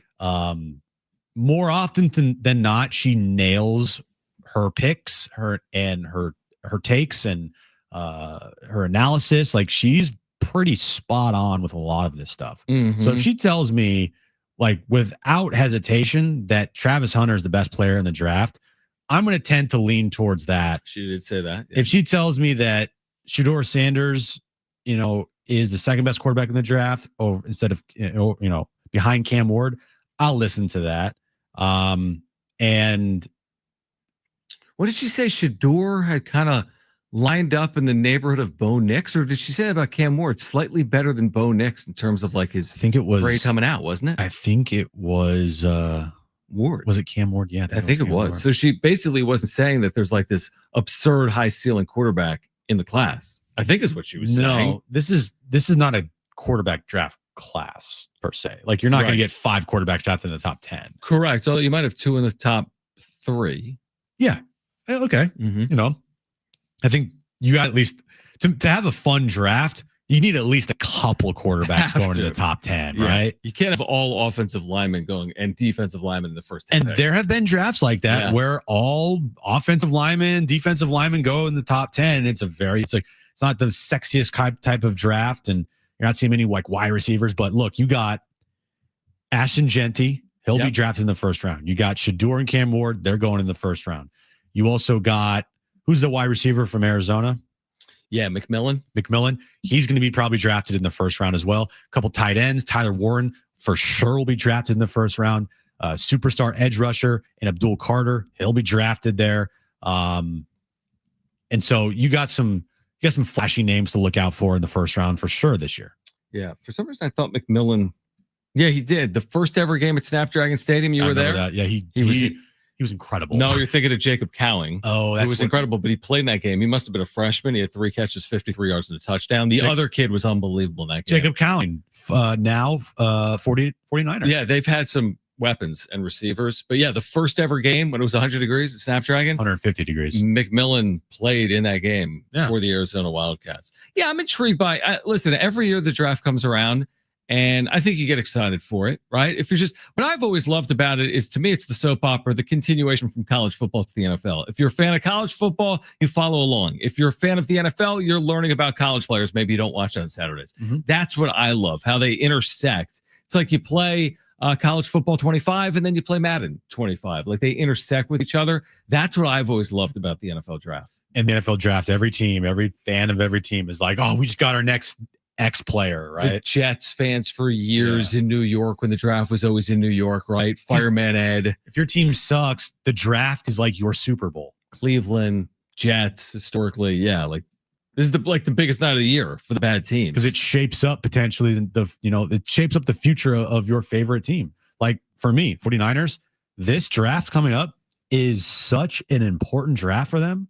If they don't hit on a good amount of their players, they don't have to hit on all these players, but of the 11 picks they have, if they don't hit on at least 5, then I agree. That's going to be a problem for them.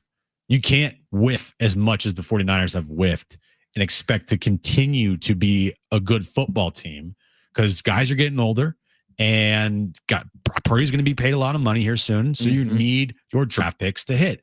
And historically, under John Lynch, they have not been great in the first round. Well, that's what makes their run even more impressive. I mean, they've been consistently good up until this past year. They've played in Super Bowls, and they haven't necessarily done it with these like preeminent top of the draft picks. But No. to sustain a level, and that's just a level of success. You could argue they're top 2 in the NFC over the last 5 years, probably. But what they have done is hit on the mid-round Mid-round draft picks, yeah. So That's important. Maybe more important. George Kittle, Fred Warner, Yeah, none of these guys were Brock Purdy. first-round picks. No. Talanoa Hufanga, who's all pro for them. He's gone now. Drake Greenlaw, he's gone now, but still, like, Yeah. they have hit on some, mid-round draft picks that have turned into all pros. And then McCaffrey trade worked out. And then they, use their draft capital to trade for guys like Christian McCaffrey. Nick Bosa obviously hit. He was number 2 overall pick, right? Brandon Ayuk, he hit, but a lot of first-round picks haven't hit for them. Passing up the first year on Patrick Mahomes didn't really work out that well. So, yeah, he's turned out to be a good quarterback. He's okay. You could argue he's had He's a okay. decent career. He's like Purdy, but like Purdy light. All right. Exactly. On the other side, if you missed it earlier, our conversation with Kyle Glazer, an amazing voice on all thing Padres. He's got his Friar Territory podcast. Used to be a Baseball America. Kyle Glazer, Baseball America. Next.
All right, this update's brought to you by Staples Stores. Padres Tigers update in Detroit.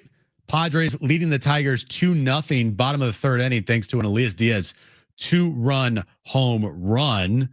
NBA playoffs underway right now. Pacers leading the Bucks 33-23. Sorry, Brent. 2:51 left in the first quarter there. Indy leads the series 1-0. Thunder and Grizzlies, they tip off moments from now in Oklahoma City. The Thunder have a 1-0 series lead there. And the Lakers and Timberwolves, game 2 of their series. Lakers trying to even up the series tonight, 7 p.m. tip time at Crypto. You can listen to that game right here on San Diego Sports 760.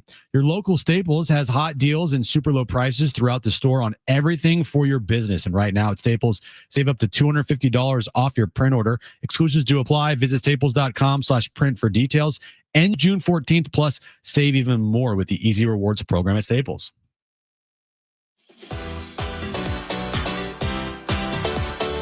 All right, John and Jim, San Diego Sports 760. We'll talk about the Clippers and Kawhi last night with Farbad Esmashari from Sports Illustrated.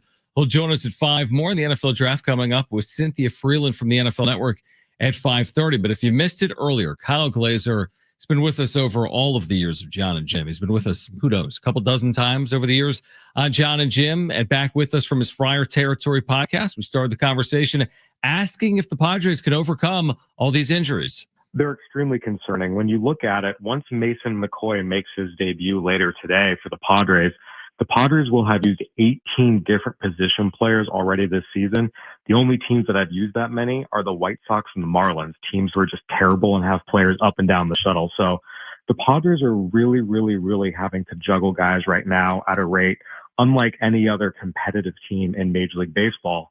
And it's going to be tough to sustain over a long period of time. They could really, really use one of the guys, whether it's Merrill or Cronenworth, to come off the IL sooner rather than later. Even just getting one guy back will help alleviate some of this pressure.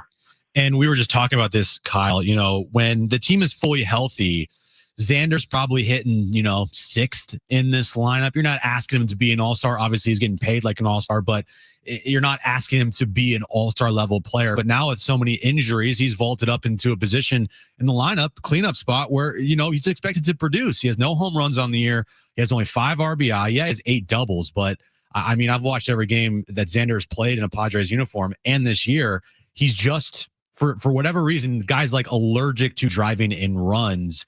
What's your take on Xander right now through the first however many 20 games of the year? Yeah, I think one of the good signs, if you want to be optimistic, is we are seeing him start to hit those, line drives up to the middle of the field. And that's where you're seeing a lot of these doubles. And realistically, that's just kind of what to expect from him at this point in his career. Look, he's declined offensively the last couple of years from his peak in Boston. He's in his 30s now. The guy who is hitting 300 with 20, 30 bombs and 80 to 100 plus RBIs a year, that guy is not around anymore. If you can just get, again, 270, 280 with a lot of doubles and double-digit home runs, I think realistically that's what to expect from him. And you're right. If that's your 6th hitter, you're in really good shape. As your cleanup hitter, it's not ideal. But again, the hope is that this is a temporary arrangement and that hopefully Merrill and Cronenworth and, of course, Luis Arias can come off the IL sooner rather than later. And you look up by May or June, it's not going to be an issue. Yeah, no doubt about it. Kyle Glazer, Friar Territory, with us right now, John and Jim. Where have you seen Fernando Tatis Jr.'s improvement over the arc of his career? Yeah, it really has come down to just pitch recognition and just the ability to drive all kinds of pitches. When he first was coming up to the minors, what really stood out about him was he could turn around a fastball. He was a great athlete, but he really didn't do great on secondary stuff. And we saw that even early in his career, his first 2 years. If you look at his batting average against secondary stuff, it wasn't necessarily great. And we've seen him just continue to improve his pitch recognition, continue to improve his plate discipline. And one of the things we saw him do this year, ESPN had a great graphic about this. He was standing a little further back in the box. His feet are a little bit closer together, and he's tracking pitches longer and deeper. That's just allowing him to see the ball even a split second longer.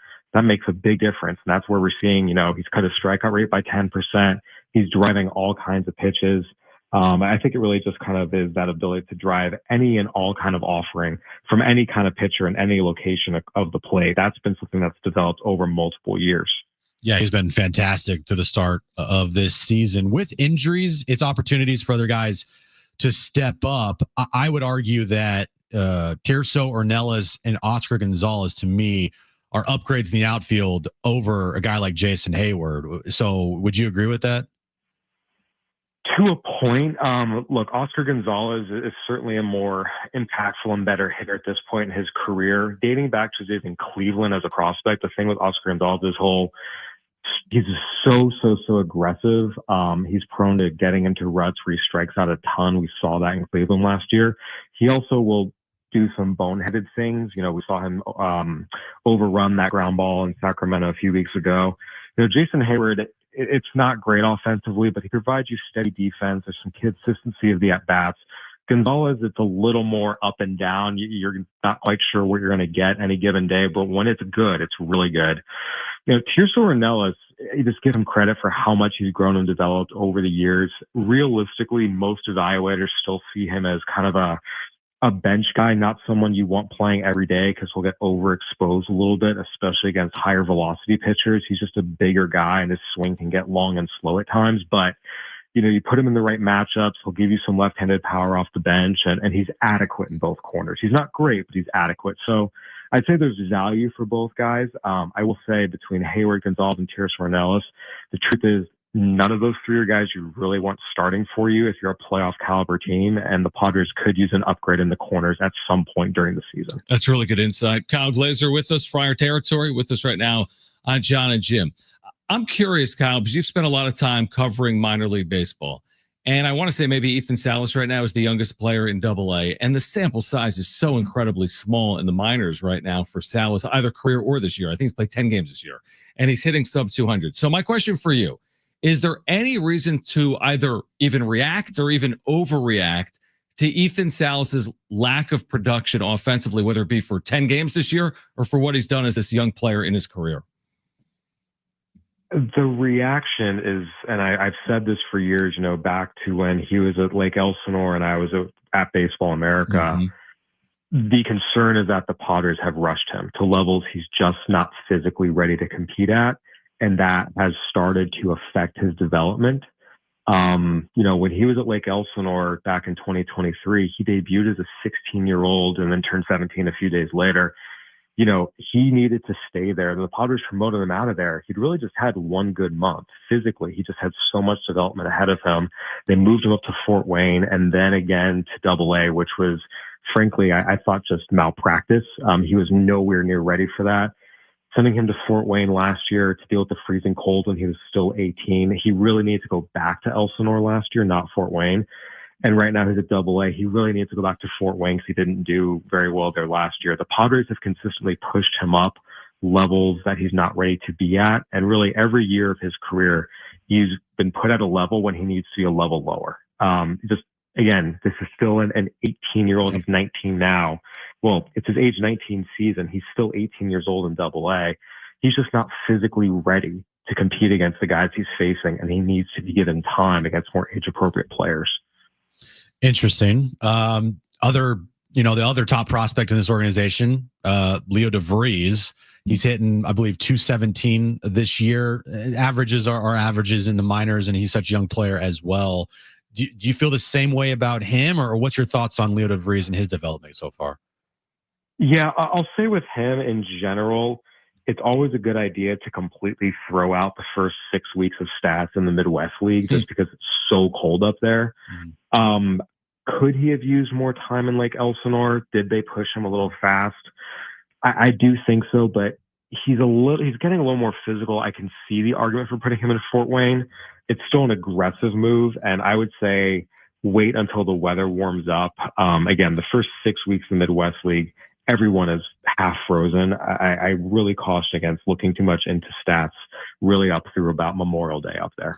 I'm curious to get your thoughts on the Arise play. I know it's been 2 days. I know he's on the IL. Nothing's going to change. But because of just your insight on the sport, did you have what was your reaction to the way the play transpired? Not the injury. Injuries happen, but did you take any offense for the way it played out or not?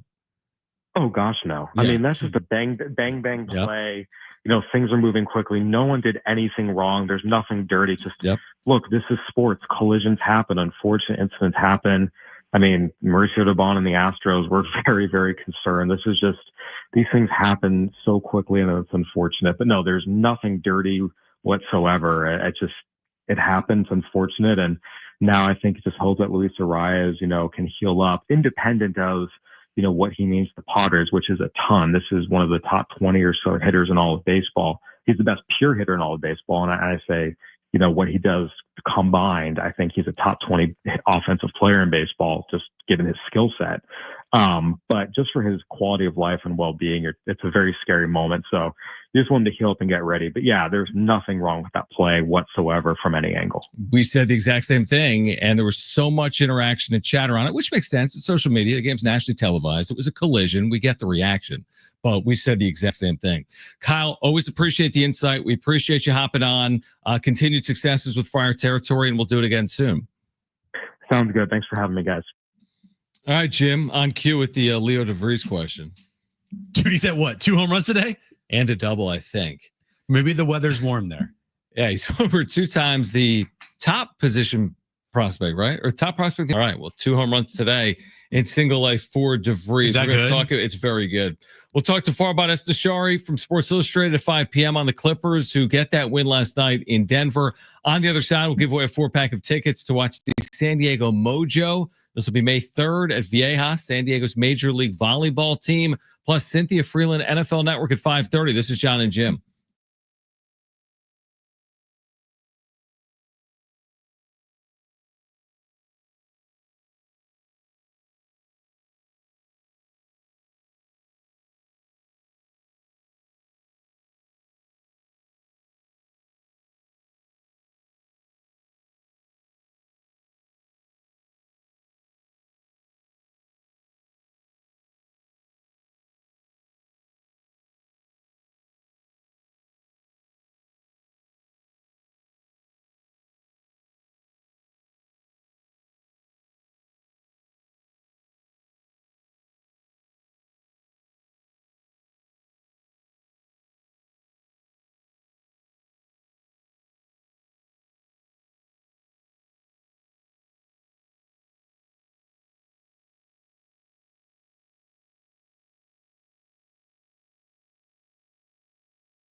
right, game 2, Lakers, T-Wolves tonight. San Diego Sports 760. Pregame coverage, 6:45. Tip-off 7 p.m. right here on your home for the Lakers in San Diego.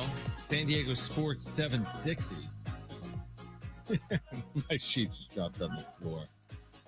My bad. All right, Farbod Esnashari covers the Clippers for SI. He'll join us at 5. Cynthia Freeland on round 1 of the NFL Draft, which is 2 days away. She'll join us at 5:30. Update from Detroit. 2-0 Padres. Elias Diaz accounting for both runs on his first home run of the year. 2-run shot. It's great. Nick Pavetta's pitching well. This is a game you got to win. Win tonight, win tomorrow, win the series, go 3-3 on the road trip. How you doing? Come home. Everything's great. Everything's awesome. Did you see the big news yesterday, John? I don't know what it was. What big news yesterday? You didn't see the big news? Is it related to the Padres? It has to do with the Padres. You're gonna tell me about Survivor Series. Petco Park will be the host officially of Survivor Series in November. I was the one that remember yesterday. I'm like, hey, aren't they having an event coming up in San Diego? And you guys were like, yeah, it hasn't been announced yet. Boom. Right up, like right on cue. Seriously, we talked about it. Honestly, I think we talked about it during Backpage. We did. And in the 6 o'clock hour, it was announced. Yep. So must have been listening. The one Backpage when he paid attention. Yeah. Right. So I will be going to that. Like, there's no question in my mind. This morning, they sent out a release. And right now, fans are encouraged to register to receive an exclusive pre-sale offer by visiting www.padres.com/WWE. Okay. Obviously, more information on general ticket and on-sale dates will be communicated at a later date. You're damn right. I already signed up for that. Survivor Series San Diego. Is anything expected to happen? Like, there are things that are in motion right now where I could see some really, really, really big names here in San Diego at Survivor Series. Wouldn't they all be here? Seriously? Like, no, not all of them. Oh, most of them. Some of them could be okay. Like Roman Reigns and CM Punk, Seth Rollins, my guy Braun Breaker. Like, they're setting things up. John Cena. I don't know if John Cena is expected to make an appearance at Survivor Series, but I mean, who knows? The Survivor Series is one of the longest running PLEs in WWE, over 25 years. That, WrestleMania, and SummerSlam. PLA means Premium Live Event. Used to be pay-per-views, but they're Yeah, I not like pay-per-views kind of pay-per-view. anymore. Well, it's now They don't called do that PLE, anymore, though. John. I feel like that's like saying BABIP So, in baseball. Does anyone know what that means? are you excited for this? No, not really. I mean, I have to be honest. No, because I'm just not into wrestling. I never have been. I know. The one thing that is a little bit of a bummer is Okay. that it's on Thanksgiving weekend. So, like, That's all right. I'm sure there will be like opportunities for like a Radio Row, and I'm sure there's already going to be something set up at the convention center for like a WWE like world type of thing. Are we going to be on Radio Row that week? No, I know. Thanksgiving Day? But, leading up to Could the be. event, we're not going to be working on Thanksgiving Day. But like leading up to the event, a lot What of if we could interview like Roman Reigns and Brawny or whatever his name is? Brawny Breaker. Oh, you're working on Thanksgiving if we have an opportunity to interview Roman Reigns. Yeah. There's no chance in hell I'm working on Thanksgiving for that. There's zero chance. Now, isn't there like Now, I do think it's a game or Off something? a football game that Saturday. Yeah. It won't be here in San Diego. Where will it be in San Diego? No, I think it's actually a road game. But Guess you're not going to the Survivor Series. I wasn't going if I was across the street with a ticket. I would just be like on Twitter. I'd be on Reddit if I had a But ticket. even I'd if- call you and be like, yo, do you want a ticket? I have one. And I'd be like, yeah, give me it now. Okay. No, I'm excited for you. Seriously. Like, there's certain things I'm trying to, like, what's something I would be head over heels for event wise that you wouldn't even touch at the 10-foot pole? If they had a Bracketology convention. Comic-Con realignment. No. Yeah, bracketology Comic-Con. If they held like, it wouldn't What? happen, but say they held like, I want to say like the Final Four here or like Elite I'd Eight. freak out. Like Sweet 16 Elite first Eight and second games? round is here next year. Yeah. Hopefully San Diego State those in the tournament. They can't play in it, obviously, Right. House Arena. I think that's awesome. I went couple of years ago. I thought that was an amazing event. Yeah, but if there was actually a stadium in town, which there's obviously not, but if there was a stadium in town, NFL football stadium, and they held the Final Four here, that's kind of like that. Even though the Final Four is that as big? Is that how big this is to you? This would be Final Four caliber. Well, look, it's WWE comes here like literally once a year, like to Pechanga Arena. Yeah, to Pechanga, and it's usually at the beginning of the year, right? But having a premium live event like this, where there's going to be 40,000 plus fans there, and it's a big event. It's not like a one-off PLE. They've had a bunch of one-off PLEs that don't really mean much, and they're kind of just pigeon-toed into the schedule or whatnot, just because of, I don't know, promotion stuff. But Survivor Series is a big deal. They've changed it into what's called War Games now, and it's like, kind of sets things up leading into the end of the year, into the Royal Rumble. Okay. What do you got, Brian? I was gonna say it's kind of like how we were talking last week. This would be like the equivalent of San Diego getting like a PGA Tour championship, like the U.S. event, Open or U.S. Open. I do like that. I like that because this is one of the big four. I do like that comp. You got Royal Rumble, WrestleMania, SummerSlam, Survivor Series. Those are like the big four, as Brent said there. And I think maybe Elimination Chamber now, because it's so important to WrestleMania. Like winners of that get title shots or whatnot. So yeah, no, it's cool. It honestly, for San Diego too, because I feel like tourism over Thanksgiving probably would be down typically, because people with their families. I know tourism's always down over the holidays in San Diego, and they bring some events over the holidays, like the Holiday Bowl, for example, to San Diego. So something like this, I would imagine, brings, I don't know, 5, 10, 15,000 people to town, because there's going to be San Diegans obviously at this event. I think a ton of San Diegans, but this will bring a lot of people to town. Dude, I know, and I haven't really like experienced it either, but hearing and seeing people in Las Vegas talk about how Las Vegas was during WrestleMania, your mind would have been blown, because it was just like everywhere you looked, you got WWE fans everywhere. I think that's going to be the same case downtown when Survivor Series comes here that week, and then that weekend, downtown is going to be like WWE threw up everywhere. But threw up? Like, you know what I mean? Like, you've heard the expression like, oh, Christmas threw up everywhere, because there's Christmas lights everywhere. And you ever heard that expression? Haven't. Okay. Wait. So to clarify though, if the Final Four, the hypothetical you laid out, if the Final Four is in San Diego, would you be more excited for the Final Four in San Diego, or for Survivor Series War Games presented by Nextel in San Diego? Well, I'd be excited for both.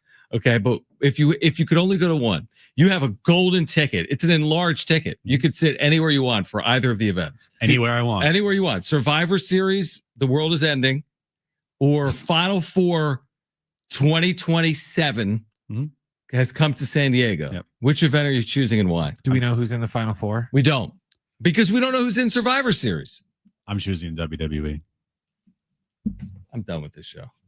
It's like an event. I know that event. Okay, I knew that was coming. I would argue that the Final Four is probably on par with like a Super Bowl. You got to be there to experience it. I know you experienced it, and I hadn't, but I knew it was like a carnival of sports. But here's the thing with WWE: the production that they put on now. Okay, I'm very curious to see how they're going to have the layout be at Petco Park, and how they're going to set everything up. Obviously, the ring will be in the middle of the field or on the pitcher's mound or wherever they're going to be, right? I don't know. Like, where they're going to put the stage. Well, they're not going to keep the pitcher's mound. Well, yeah, duh. But like tripped. The placement of it, you moron. He lost his title belt. He fell over the rubber. He tripped over second. Listen, I'm curious. I'm excited for you, and I'm serious when I say that, because there's nothing I could care. I'm not excited for my wallet. About. Would Aaron join you for something like this, or is she gonna be like, "I'm good, hon"? I think maybe. Look, so you haven't had the conversation. Oh no, I mentioned to her last night. And what does she say? She goes, "Cool." I was like, yeah. What is the split? I have a serious question, because I've never been. What is the male-female split at an event like this? It's probably more male dominant, but there's a good amount of females. I was curious, because they also have a women's division, so it's not just all males that are wrestling. Like, they'll have a women's war games. They'll have a male war game. They'll have potential championship matches. Like, it's a big event. And so, yeah, I mean, I'm not the only one in this building, by the way, that likes WWE. I know a ton of people like WWE. Like, me and Thor were texting a lot about this, and we were talking like, dude, press passes, like, let's go. You should work on that. Get credentialed. Well, I mean, I'm serious. I know. Email the Padres. Eddie's big into WWE. Beto. Producer A lot of Chris people are Beto. into WWE. Except for John Schaefer. No, not the only one that's not into WWE. I know. All right, on the other side, Farbod Esnashari covers the Clippers. What a night for Kawhi last night. 39 in the win. Clippers coming home. Farbod covers the Clippers. Will join us on the other side. Cynthia Freeland at 5:30. This is John and Jim.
All right, this update is brought to you by Staples Stores, Padres and Tigers in Detroit. Heading to the top of the 6th inning, Padres still have a 2-0 lead in the game thanks to an Elias Diaz 2-run home run. Moving over to the NBA right now, game 2 between the Pacers and the Bucks. Pacers lead the Bucks 53-43, 6:46 left in the first half. Thunder and Grizzlies underway in OKC. Thunder, they're all over the Grizzlies to start. They're up 22-12 with 2:40 left in the first quarter there. And then Lakers and Timberwolves tip off tonight at 7 p.m. at Crypto, with the Timberwolves leading that series 1-0. You can listen to that game right here on San Diego Sports 760. Your local Staples has hot deals and super low prices throughout the store on everything for your business. And right now at Staples, save up to $250 off your print order. Exclusions do apply. Visit staples.com/print for details. Ends June 14th. Plus, save even more with the Easy Rewards program at Staples. It's John and Jim to warm up that drive home. We get to see the Padres opposite Jack Flaherty for the first time since last year's NLDS, and more specifically, Machado and Flaherty. This was the game that included the quote-unquote infamous sinister sling, the dumbest controversy in baseball history, among the dumbest controversies in baseball history. Thanks a lot, Ken Rosen. I'm intrigued nonetheless to see if anything transpires between the two or in this game. It's a storyline. Definitely. I don't think anything's going to happen tonight, but it is interesting just because the last time we saw Jack Flaherty on a mound against the Padres, Manny tossing the ball over Dave Roberts' way, and Dave Roberts fearing for his life. Now, time for John and Jim. All right, San Diego and Southern California, what's going on? Final hour of John and Jim. Cynthia Freeland from the NFL Network at 5:30 on Thursday's opening round of the NFL Draft. But let's get back to the NBA. How about last night for the Aztec for Life, Kawhi Leonard, and the Clippers winning in Denver to even up that series at a game apiece? We have Farbad Esnashari back with us. He's been with us over the years on John and Jim, San Diego Sports 760. He covers the Clippers for Sports Illustrated, and you have watched basically every game of Kawhi's career in Los Angeles. Where does last night rank for you in terms of what we saw from Kawhi? And thanks for joining us. Hey, thanks for having me. I don't remember what the record was when I come on, if they win or lose, but I remember they lost. I remember that, yeah. In terms of all-time performances, I'd say top 2. The only other better performance I could think of was game 6 or 5 against the Dallas Mavericks. No, sorry, game 6 against the Dallas Mavericks in 2021, where they were on the road in his elimination game, and Kawhi just went nuclear, especially just because of the circumstances of it being an elimination game. But this was an all-time playoff performance yesterday for sure. What has it been about the Clippers' run here the last half of the season that has really put them in a lot of people's minds as a potential, sleeper team in the Western Conference to really make some damage? Is it as simple as this? They're healthy.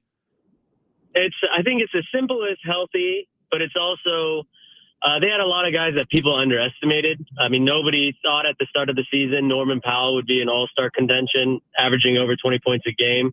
They actually laughed at him when he said addition by subtraction when Paul George left. Nobody thought Ivica Zubac would be, most improved player candidate or all NBA third team candidate in the center position. So I think it's a combination of that and health, and everything took a little bit of time because they developed while Kawhi was out. And then when Kawhi came back, they kind of struggled, and now they kind of figured it out around March 5th or so. Farbad Esnashari with us right now, John and Jim, San Diego Sports 760. You mentioned that date, right? I mean, they've been one of the hottest teams in basketball since that date. Is that correct? Yeah, they've won 18 out of their last 21 games. Basically, they lost a horrible game against the Phoenix Suns, I think on March 3rd, and they were up by over 20 points, blew the game. It looked like all hope was lost, and then they played against the Pistons at home. For some reason, Barack Obama showed up to that game.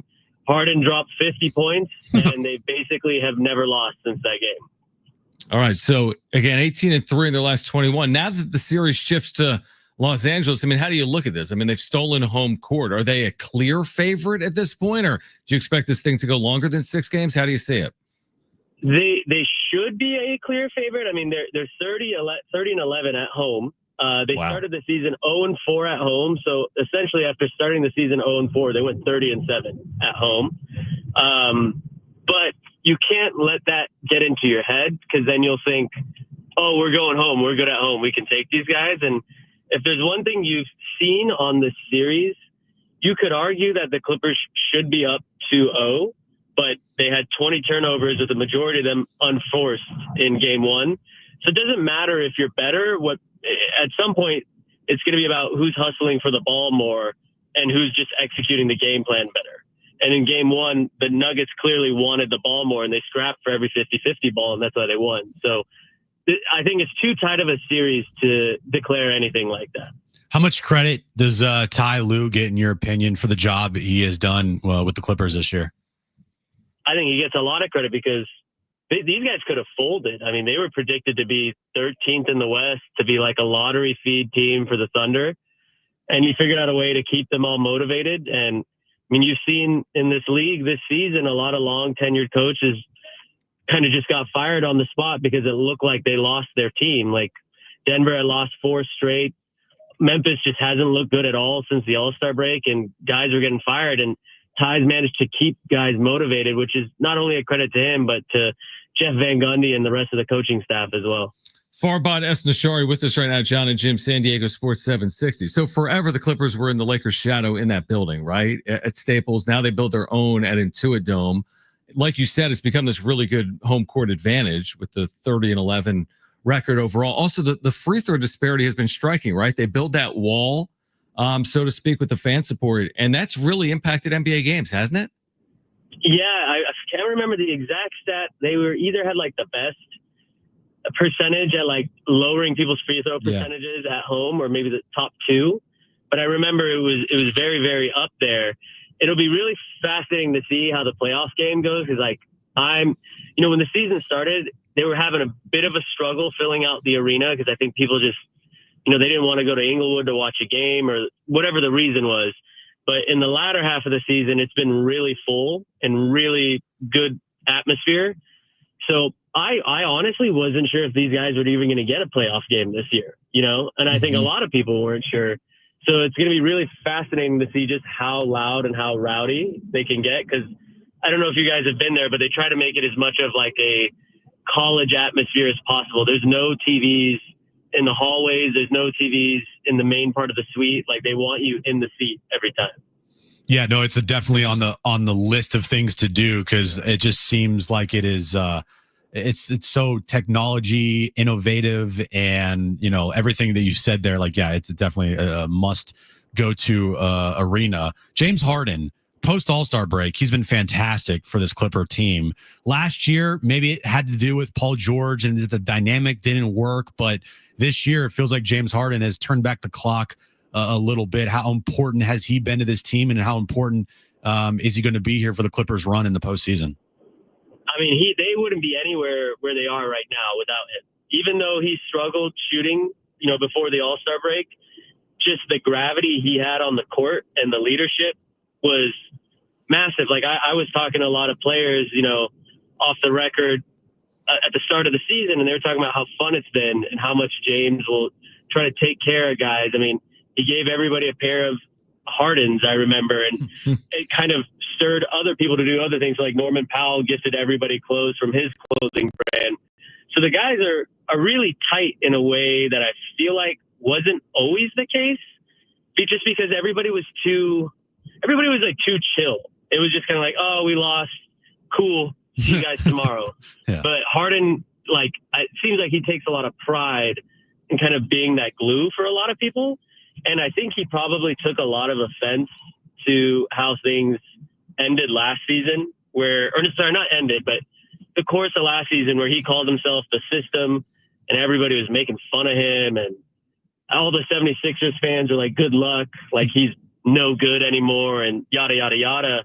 And you could tell, like, everybody's been giving him his flowers this season, from like Dwayne Wade to Paul Pierce.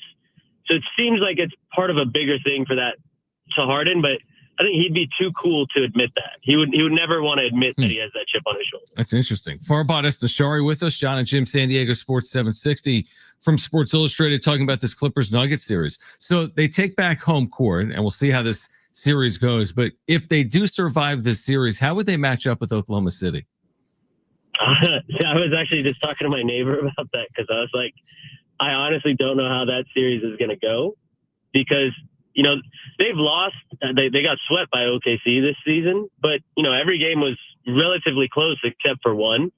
They guard Shea as well as anybody, but they're clearly not as good of a matchup against them as the Lakers are.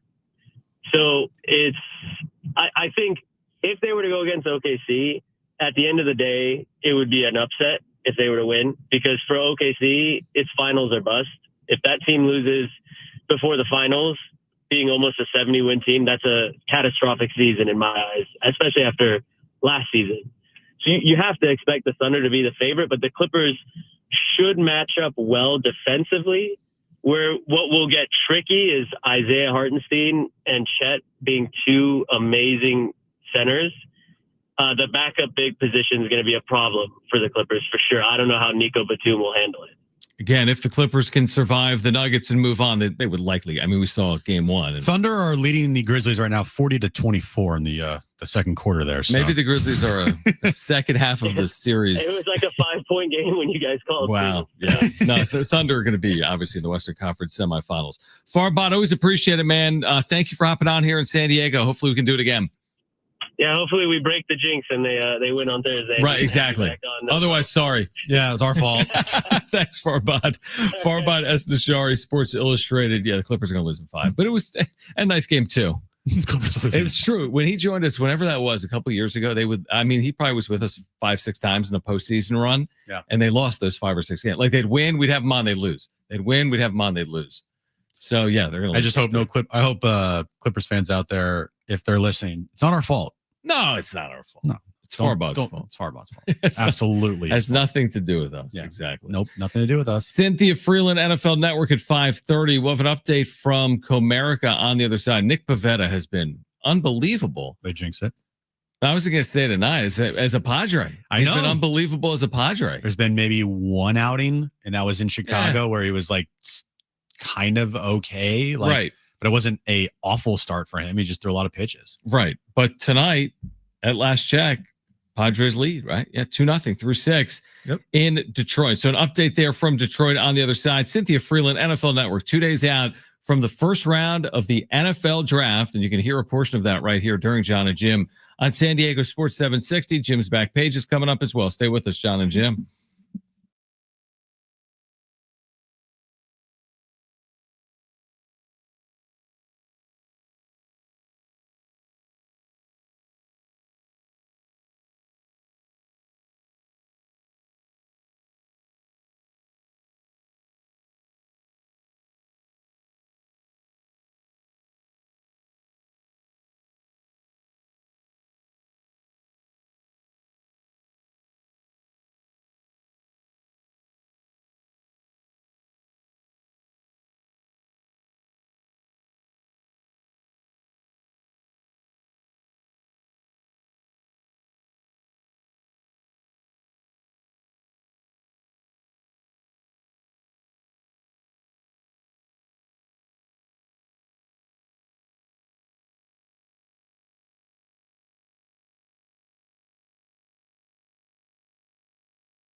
right, John and Jim, San Diego Sports 760. Cynthia Freeland, NFL Network at 5:30, round one, just about 2 days away, 48 hours. That'll be Thursday night at 5 p.m. Pacific.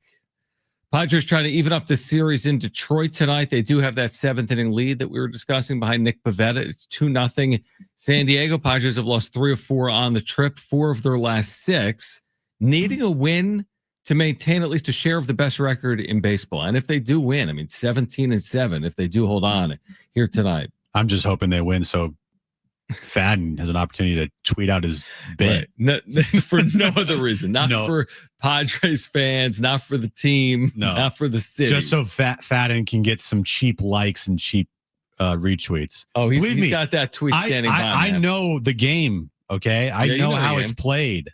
Right. I kind of respect the hustle. You should have talked to Farbod about your tweet about Kawhi. Like, hey, did you see my tweet that went viral? Oh, I forgot about that. Yeah. Of course I didn't, actually. I have it framed in my house. The tweet is framed. Yeah. Is this what did you say? Is this the happiest Kawhi's ever been? It was him smiling at a Padres game? Right. And it got like 1 million views. Yep. I'm so happy about that. It's the highlight of my career. Basically. So again, this is game 2 of this 3-game series. If they win it, Jim, they're 17-7. Have a chance to split the road trip on Wednesday morning. I think they play 10 a.m. 10 or 10 a.m. We'll have post-game reaction, by the way, tomorrow. You'll hear from Mike Schilt and more. So join us, kind of like a John and Jim wrap-up show tomorrow, too. Right, it will 100% be a John and Jim wrap-up show. Yeah, that game will be over by the time we start. And these 2 games have been running right through John and Jim. Yeah, I love me a 3:40 start. It's like nobody ever on this show. It's our biggest pet peeve. It really is. Can't you schedule the games around our show? Are we asking for that much? We have a 4-hour show. Either you have the games end before 2 or start after 6. Start the game at 9 Eastern. It's very simple. Start at 9 or start at like 11 a.m. We don't ask for much around here. Yeah, we do. We ask for a lot, but we never get it. But all we ask of the Padres is just don't have your games on during our show. We had kind of said that we didn't expect anything to carry over from last year, Flaherty Machado. This has been a really well-pitched game. Flaherty today has allowed a 2-run home run to Elias Diaz, which is a surprise, obviously, his first of the year. Other than that, 9 strikeouts, no walks, the last I looked. And then Nick Pivetta in 6 shutout innings has struck out 4 and walked 2. This has been a terrific pitching matchup. It's not like it's because it's 30 degrees. It's like 60 degrees out in Detroit. It's just 2 good pitchers having good nights so far. Yeah, I wasn't expecting any fireworks tonight, to be honest with you. You didn't think the benches were clear? Between Flaherty and Manny. Because it's like you're not in a Dodger uniform anymore. That was last year's last year.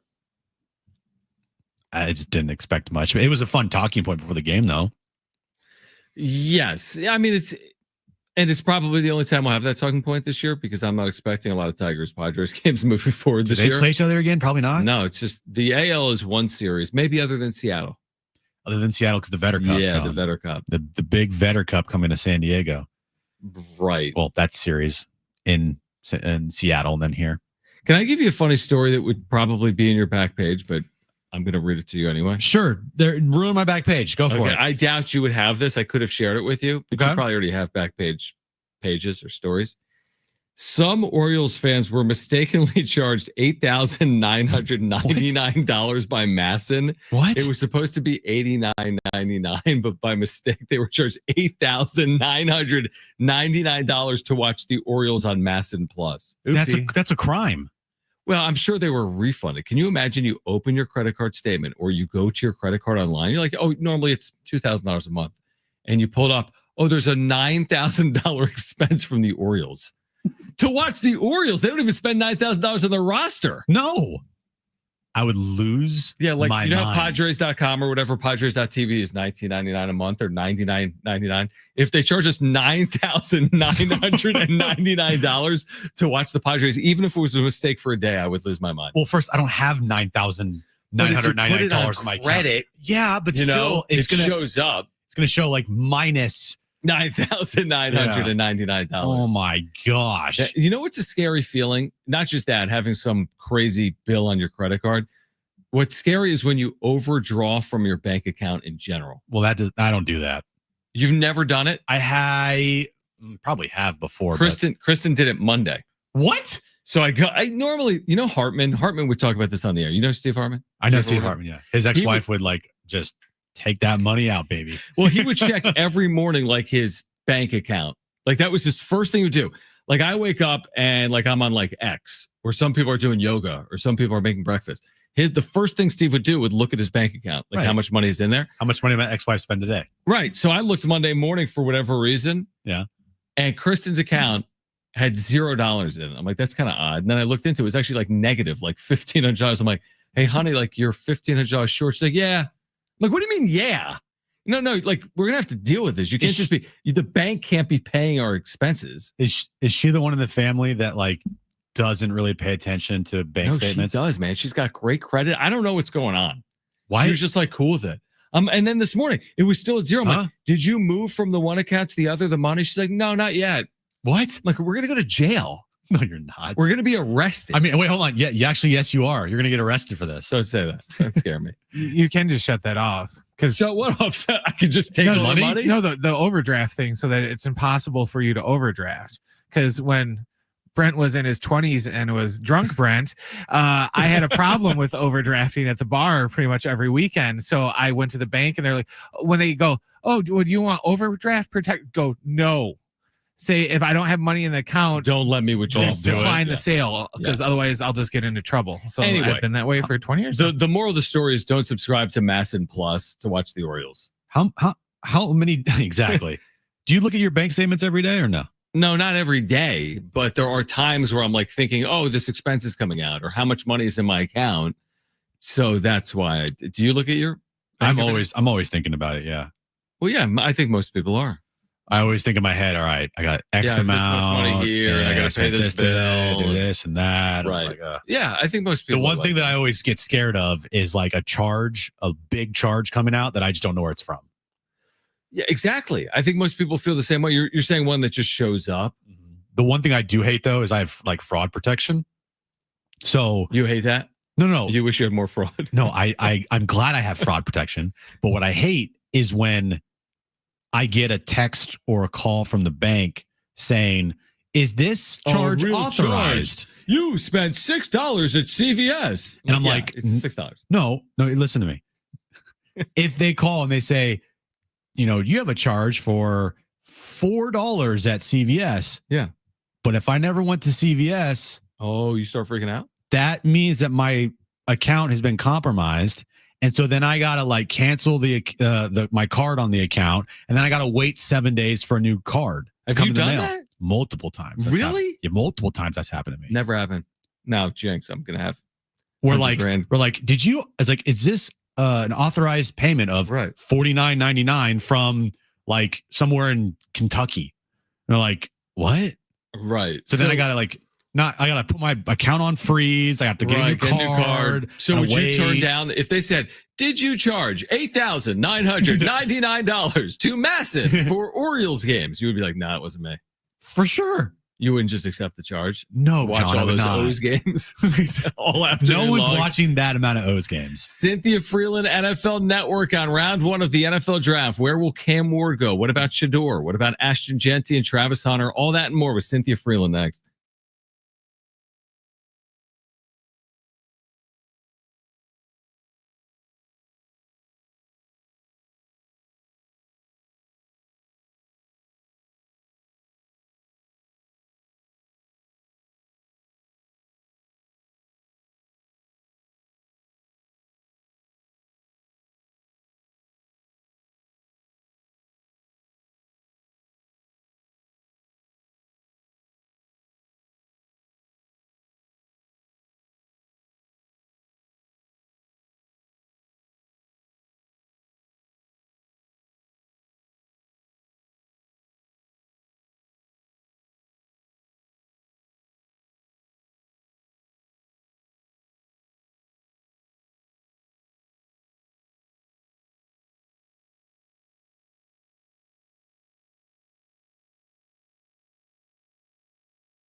All right, this update is brought to you by Wendy's $5 Biggie Bag, Padres and Tigers.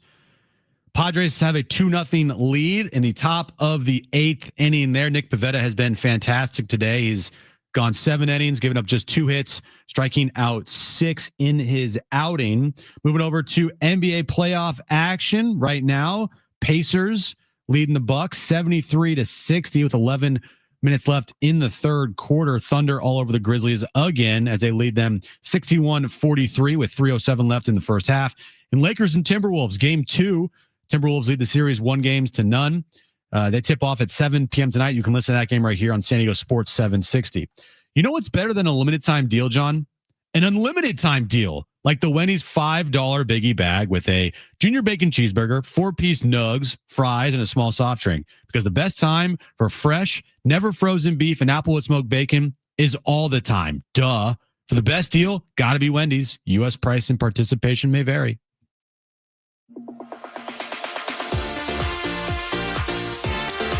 All right, Jim's back page coming up, but if you missed it, Cynthia Freeland with the NFL Network. We are just 2 days away from round 1 of the NFL draft. So much to get into on the quarterbacks, on the running back, Ashton Genty, on Travis Hunter. We started the conversation asking about who she likes more, Cam Ward or Shedeur Sanders? Yeah, so Ward is probably, like, if you put him with last year's guys, let's, like, just, obviously we know who they become.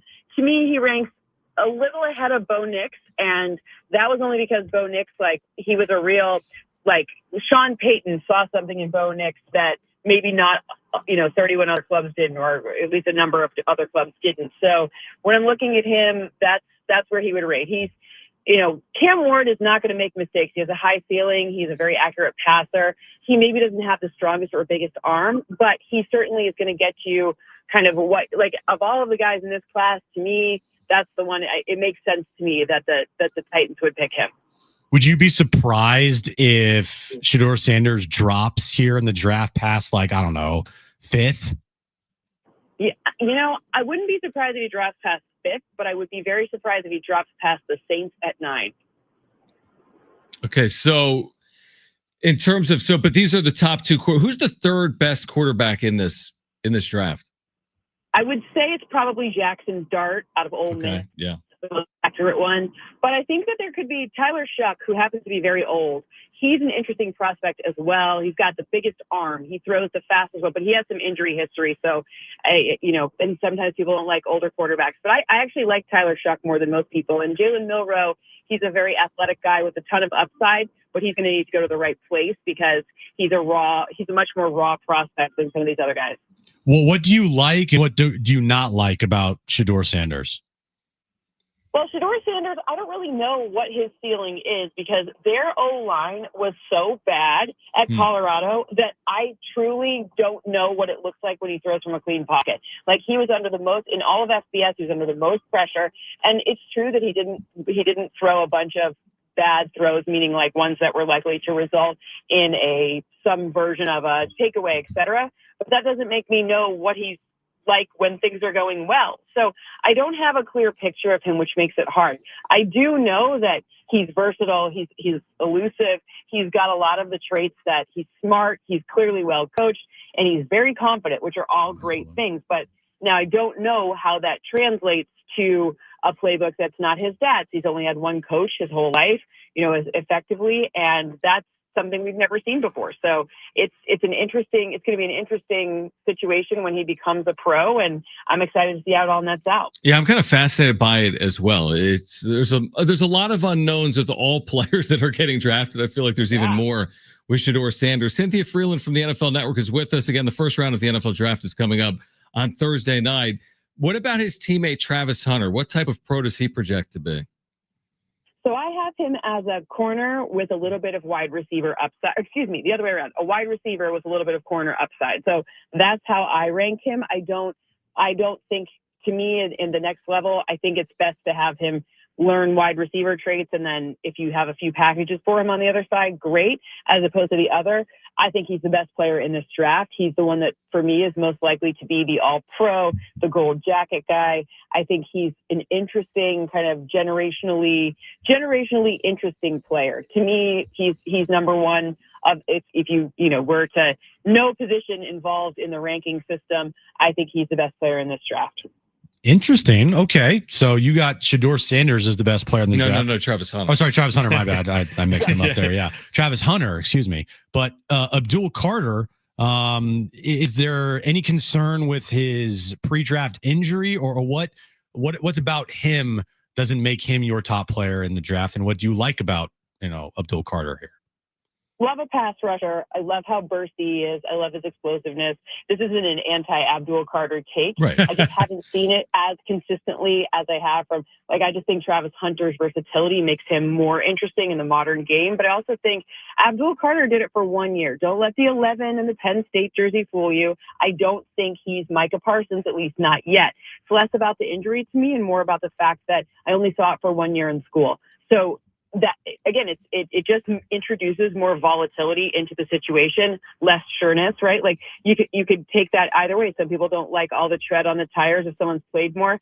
I would prefer there's like a sweet spot of snaps, and to me, he doesn't have those numbers yet to substantiate the kind of all pro, like that trajectory. He's the second best player in this draft for me, but Travis Hunter just narrowly eclipses him. That's pretty good, and that would mean the best, not the best defensive prospect necessarily, because Hunter is going to be a corner in the NFL. Cynthia Freeland, NFL Network. To touch on that for a moment, is it still realistic, Cynthia, to play both ways? Like, how many snaps could he get on both sides of the ball? I did a very informal survey across the league, and let's say there are 60 snaps on each side, in an NFL game. I think he's the kind of guy who you could get the full complement of snaps on offense, and then maybe like a couple of packages, maybe let's call it 6 snaps on the other side, 10 snaps, something like that. So I think there could be packages for him that include that, but I think focused, at least from the learning the playbook standpoint, that's going to be where, that'll be dependent on where he ends up going, what the coach is like. And then perhaps as he becomes more and more of a pro and you can use more of the playbook, then we see a little bit more of a defensive split in certain situations. Being here in San Diego, we've seen a lot of Ashton Jeanty. I loved his pre-draft letter to all teams out there. Do you envision him being a top 12, 15 draft pick? Where do you think he might fall here in the draft? It'd be very hard. At least, I'm buying into the hype that the Raiders and Pete Carroll would be interested in his services, in large part because they're trying to change the culture and the narrative around this kid. And from every interview, from you, like you talked about the letter, et cetera, this is a kid who feels like a culture shifter. And that's the type of thing where, given Pete Carroll's, he wants to run we know he wants to run the football. And given that they already have Geno Smith, they've got a lot of pressing needs for the Raiders. And if it were me, I would be pounding the table to take a cornerback. But I think it's possible that they just like him and they like what he could do for their franchise enough to make the move there. Cynthia Freeland, NFL Network. When you turn on Jeanty film, I don't watch the film. I just watch the games, and it's mind-boggling what he has done really over the last 2 years. But we saw it up close and personal here in the Mountain West and against other opponents as well. Oregon, obviously, last year as well. I think he was terrific in that game. When you watch that film, is there even a comp for Ashton Jeanty? LaDainian Tomlinson. Now, it's hard to say that in the San Diego market to be like, he looks like LaDainian Tomlinson. That's a very lofty goal. Right. And it's a very, but style-wise. So we're talking about in the vein of, I'm not giving him a gold jacket yet. I'm not crowning him yet. I'm saying in the same vein as LaDainian Tomlinson, which means transformative. It means a guy who can weather a lot of carries. It means a guy who's versatile. It means a guy who can break contact. The thing that really sticks out for me is, not all contact is created equal. And if you're kind of looking at the times when he had a head-on collision, so someone who had the best chance of stopping him, he can roll out very quickly. His instincts are really good for that. His shiftiness, some people call it elusive, some people call it shifty, whatever you want to call it. He makes guys miss, and that's going to be really valuable at the next level, especially now that you've seen, all right, it was a really good defensive tackle class, right? We saw for a while DTs were not something that were there weren't very many of them. We don't really have a lot of nose tackles left, but now you're seeing a shift back it kind of is like this game of chess, right? Like your move, my move, your move, my move. So the running back who can break contact is going to be even more valuable now that there are more defensive tackles and teams are using him more.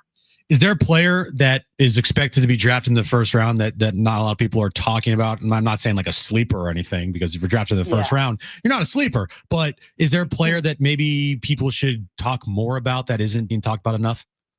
I feel like Mason Taylor, tight end from LSU, Jason Taylor's son. I don't think a lot of people are talking about him as a first rounder. And he, to me, like he's very likely to sneak into the back end of the first round. So, I mean, I'm not going to call him a sleeper, but this is a really strong tight end class. I think we're going to see Tyler Warren out of Penn State go very early. I think we see Colton Loveland out of Michigan also going to be in a first round situation, which means a team that's potentially looking for that tight end, that kind of that big body, the possession guy, a guy can, get the top of the shot, like help you in the red area. I think Mason Taylor has a very good chance to hear his name called on Thursday night. Do you expect like first round fireworks? Like it'd be like crazy trade proposals or like, are you expecting anything kind of wonky or crazy to transpire towards the top of the draft? I think there's two key parts. Like there's two key parts to the first round, and then the Browns having that 33rd pick could make for some interesting drama because they could switch up. They have 10 total picks. They could come back up to get a quarterback, etc. So that's interesting. But I think right at so first of all, what the Giants end up doing could be transformative in this draft. If something weird happens and Abdul Carter goes to the Browns and then the Giants, for some reason, don't take Travis Hunter, I think we could see some interesting stuff go there. I don't know if it'll happen, but that could be a spot. And then number 8, right ahead of the Saints at 9. If the Cam Ward comes off 1 and then Shador is sitting there at 9 and someone really wants his services, they could hop up to 8 with the Panthers, who I would think the Panthers are open for doing business. All right, this is a homer question specifically for me, Cynthia. Niners are picking 11th here.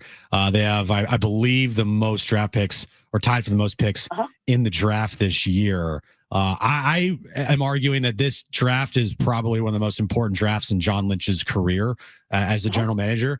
Where do you see them going at 11? Where do I see them going, or where would I like to see them go? Where would you like to see them go? If it's me and Will Johnson's there, the corner out of Michigan, I'm just going to be really psyched because you've got the best off-ball linebacker in the league. Like, shore up the passing game and figure out magic on that front. Now, I also would like to, I'm fine with O-line too. Like, I give a little help to Brock Purdy. Let's do that on all of that. I think it's very possible that they take the first wide receiver off the board. Again, if you're considering Travis Hunter not a wide receiver, let's just put him aside. I think that's possible as well. Cynthia, will you be in Green Bay? I will. I'll be in Green Bay freezing because I am no longer a hardy Midwesterner. I am a soft Californian. Oh, you're as like you should be. We're all soft, Cynthia. It's okay. I mean, I'm looking at this weather. I'm fine with that. I have no problem with that. The weather it doesn't look great, but it doesn't look like horrific, right? What are 50s, some rain? It's not great. That's some cold rain. That is cold. It's cold when it's raining at night, Yeah, I've got jackets. We're good. I own all that stuff, Yeah. I didn't get rid of it. Just wear like 100 layers. It'll be 60 degrees out. Wear 100 layers. I mean, 50 degrees is cold. It really is. We I'm are not kidding. so soft. We get it in San Diego. Cynthia, thank you. Enjoy the weekend, and we look forward to catching up again soon. We always appreciate you. Absolutely. Appreciate you guys. Nice talking to you. And next time we talk, we'll have to talk about, I got bit by a camel. So we'll talk about that with Hunter Henry. Don't worry about it. Wow. It's fine. So there's a tease. That's a radio tease. We're writing that down. We will discuss soon. Thanks, Cynthia. Safe travels. Bye, guys. Yeah, I'm not really sure how one can be bit by a camel, but apparently Cynthia Freeland was, and I guess we'll have to find out the story next time we have her on. All right, an update on the Padres-Tigers game and my back page. All that coming up next right here on John and Jim.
All right, this Padre game is going to end right when our show ends. It's gonna be close. We're in top 9. Padres lead 2-0. Nick Pivetta was brilliant today. 7 innings, no runs, 2 hits, 6 strikeouts. He was fantastic. He has lowered his ERA all the way down to 1.20 on the year. Is that good? It's very good. He's only had like one subpar outing, but that was in Chicago. Very cold day. Other than that, he's been brilliant for this Padres team. So the Padres trying to hold on there in Detroit to beat the Tigers. Again, they lead 2-0 in the top of the 9th inning there. All right, Brent, let's get to it.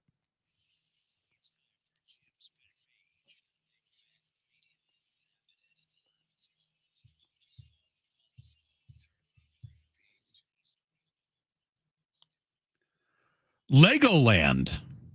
I like me some Legoland. Had never been there. Never been to Legoland. No. I don't have kids. Do you have any desire to go to Legoland? You don't have to have Maybe.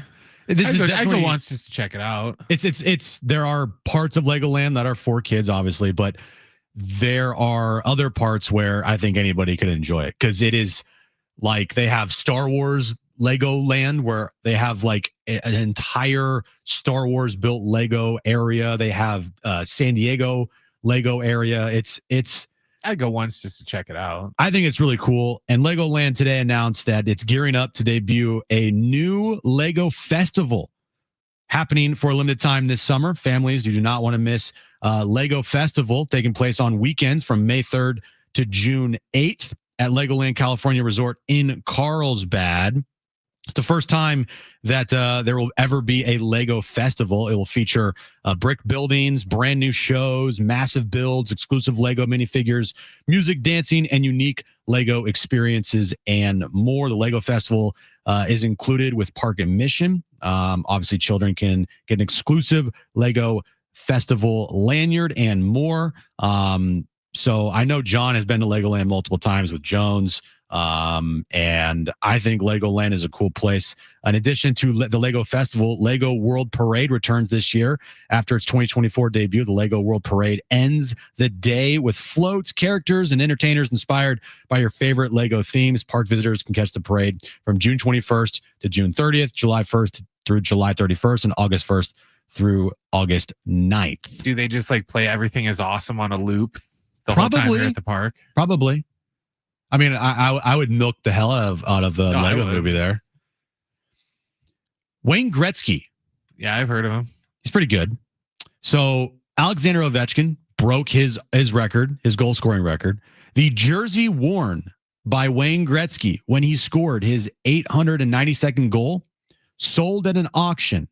Now, I think this would have sold for more had Alexander Ovechkin not broken his record.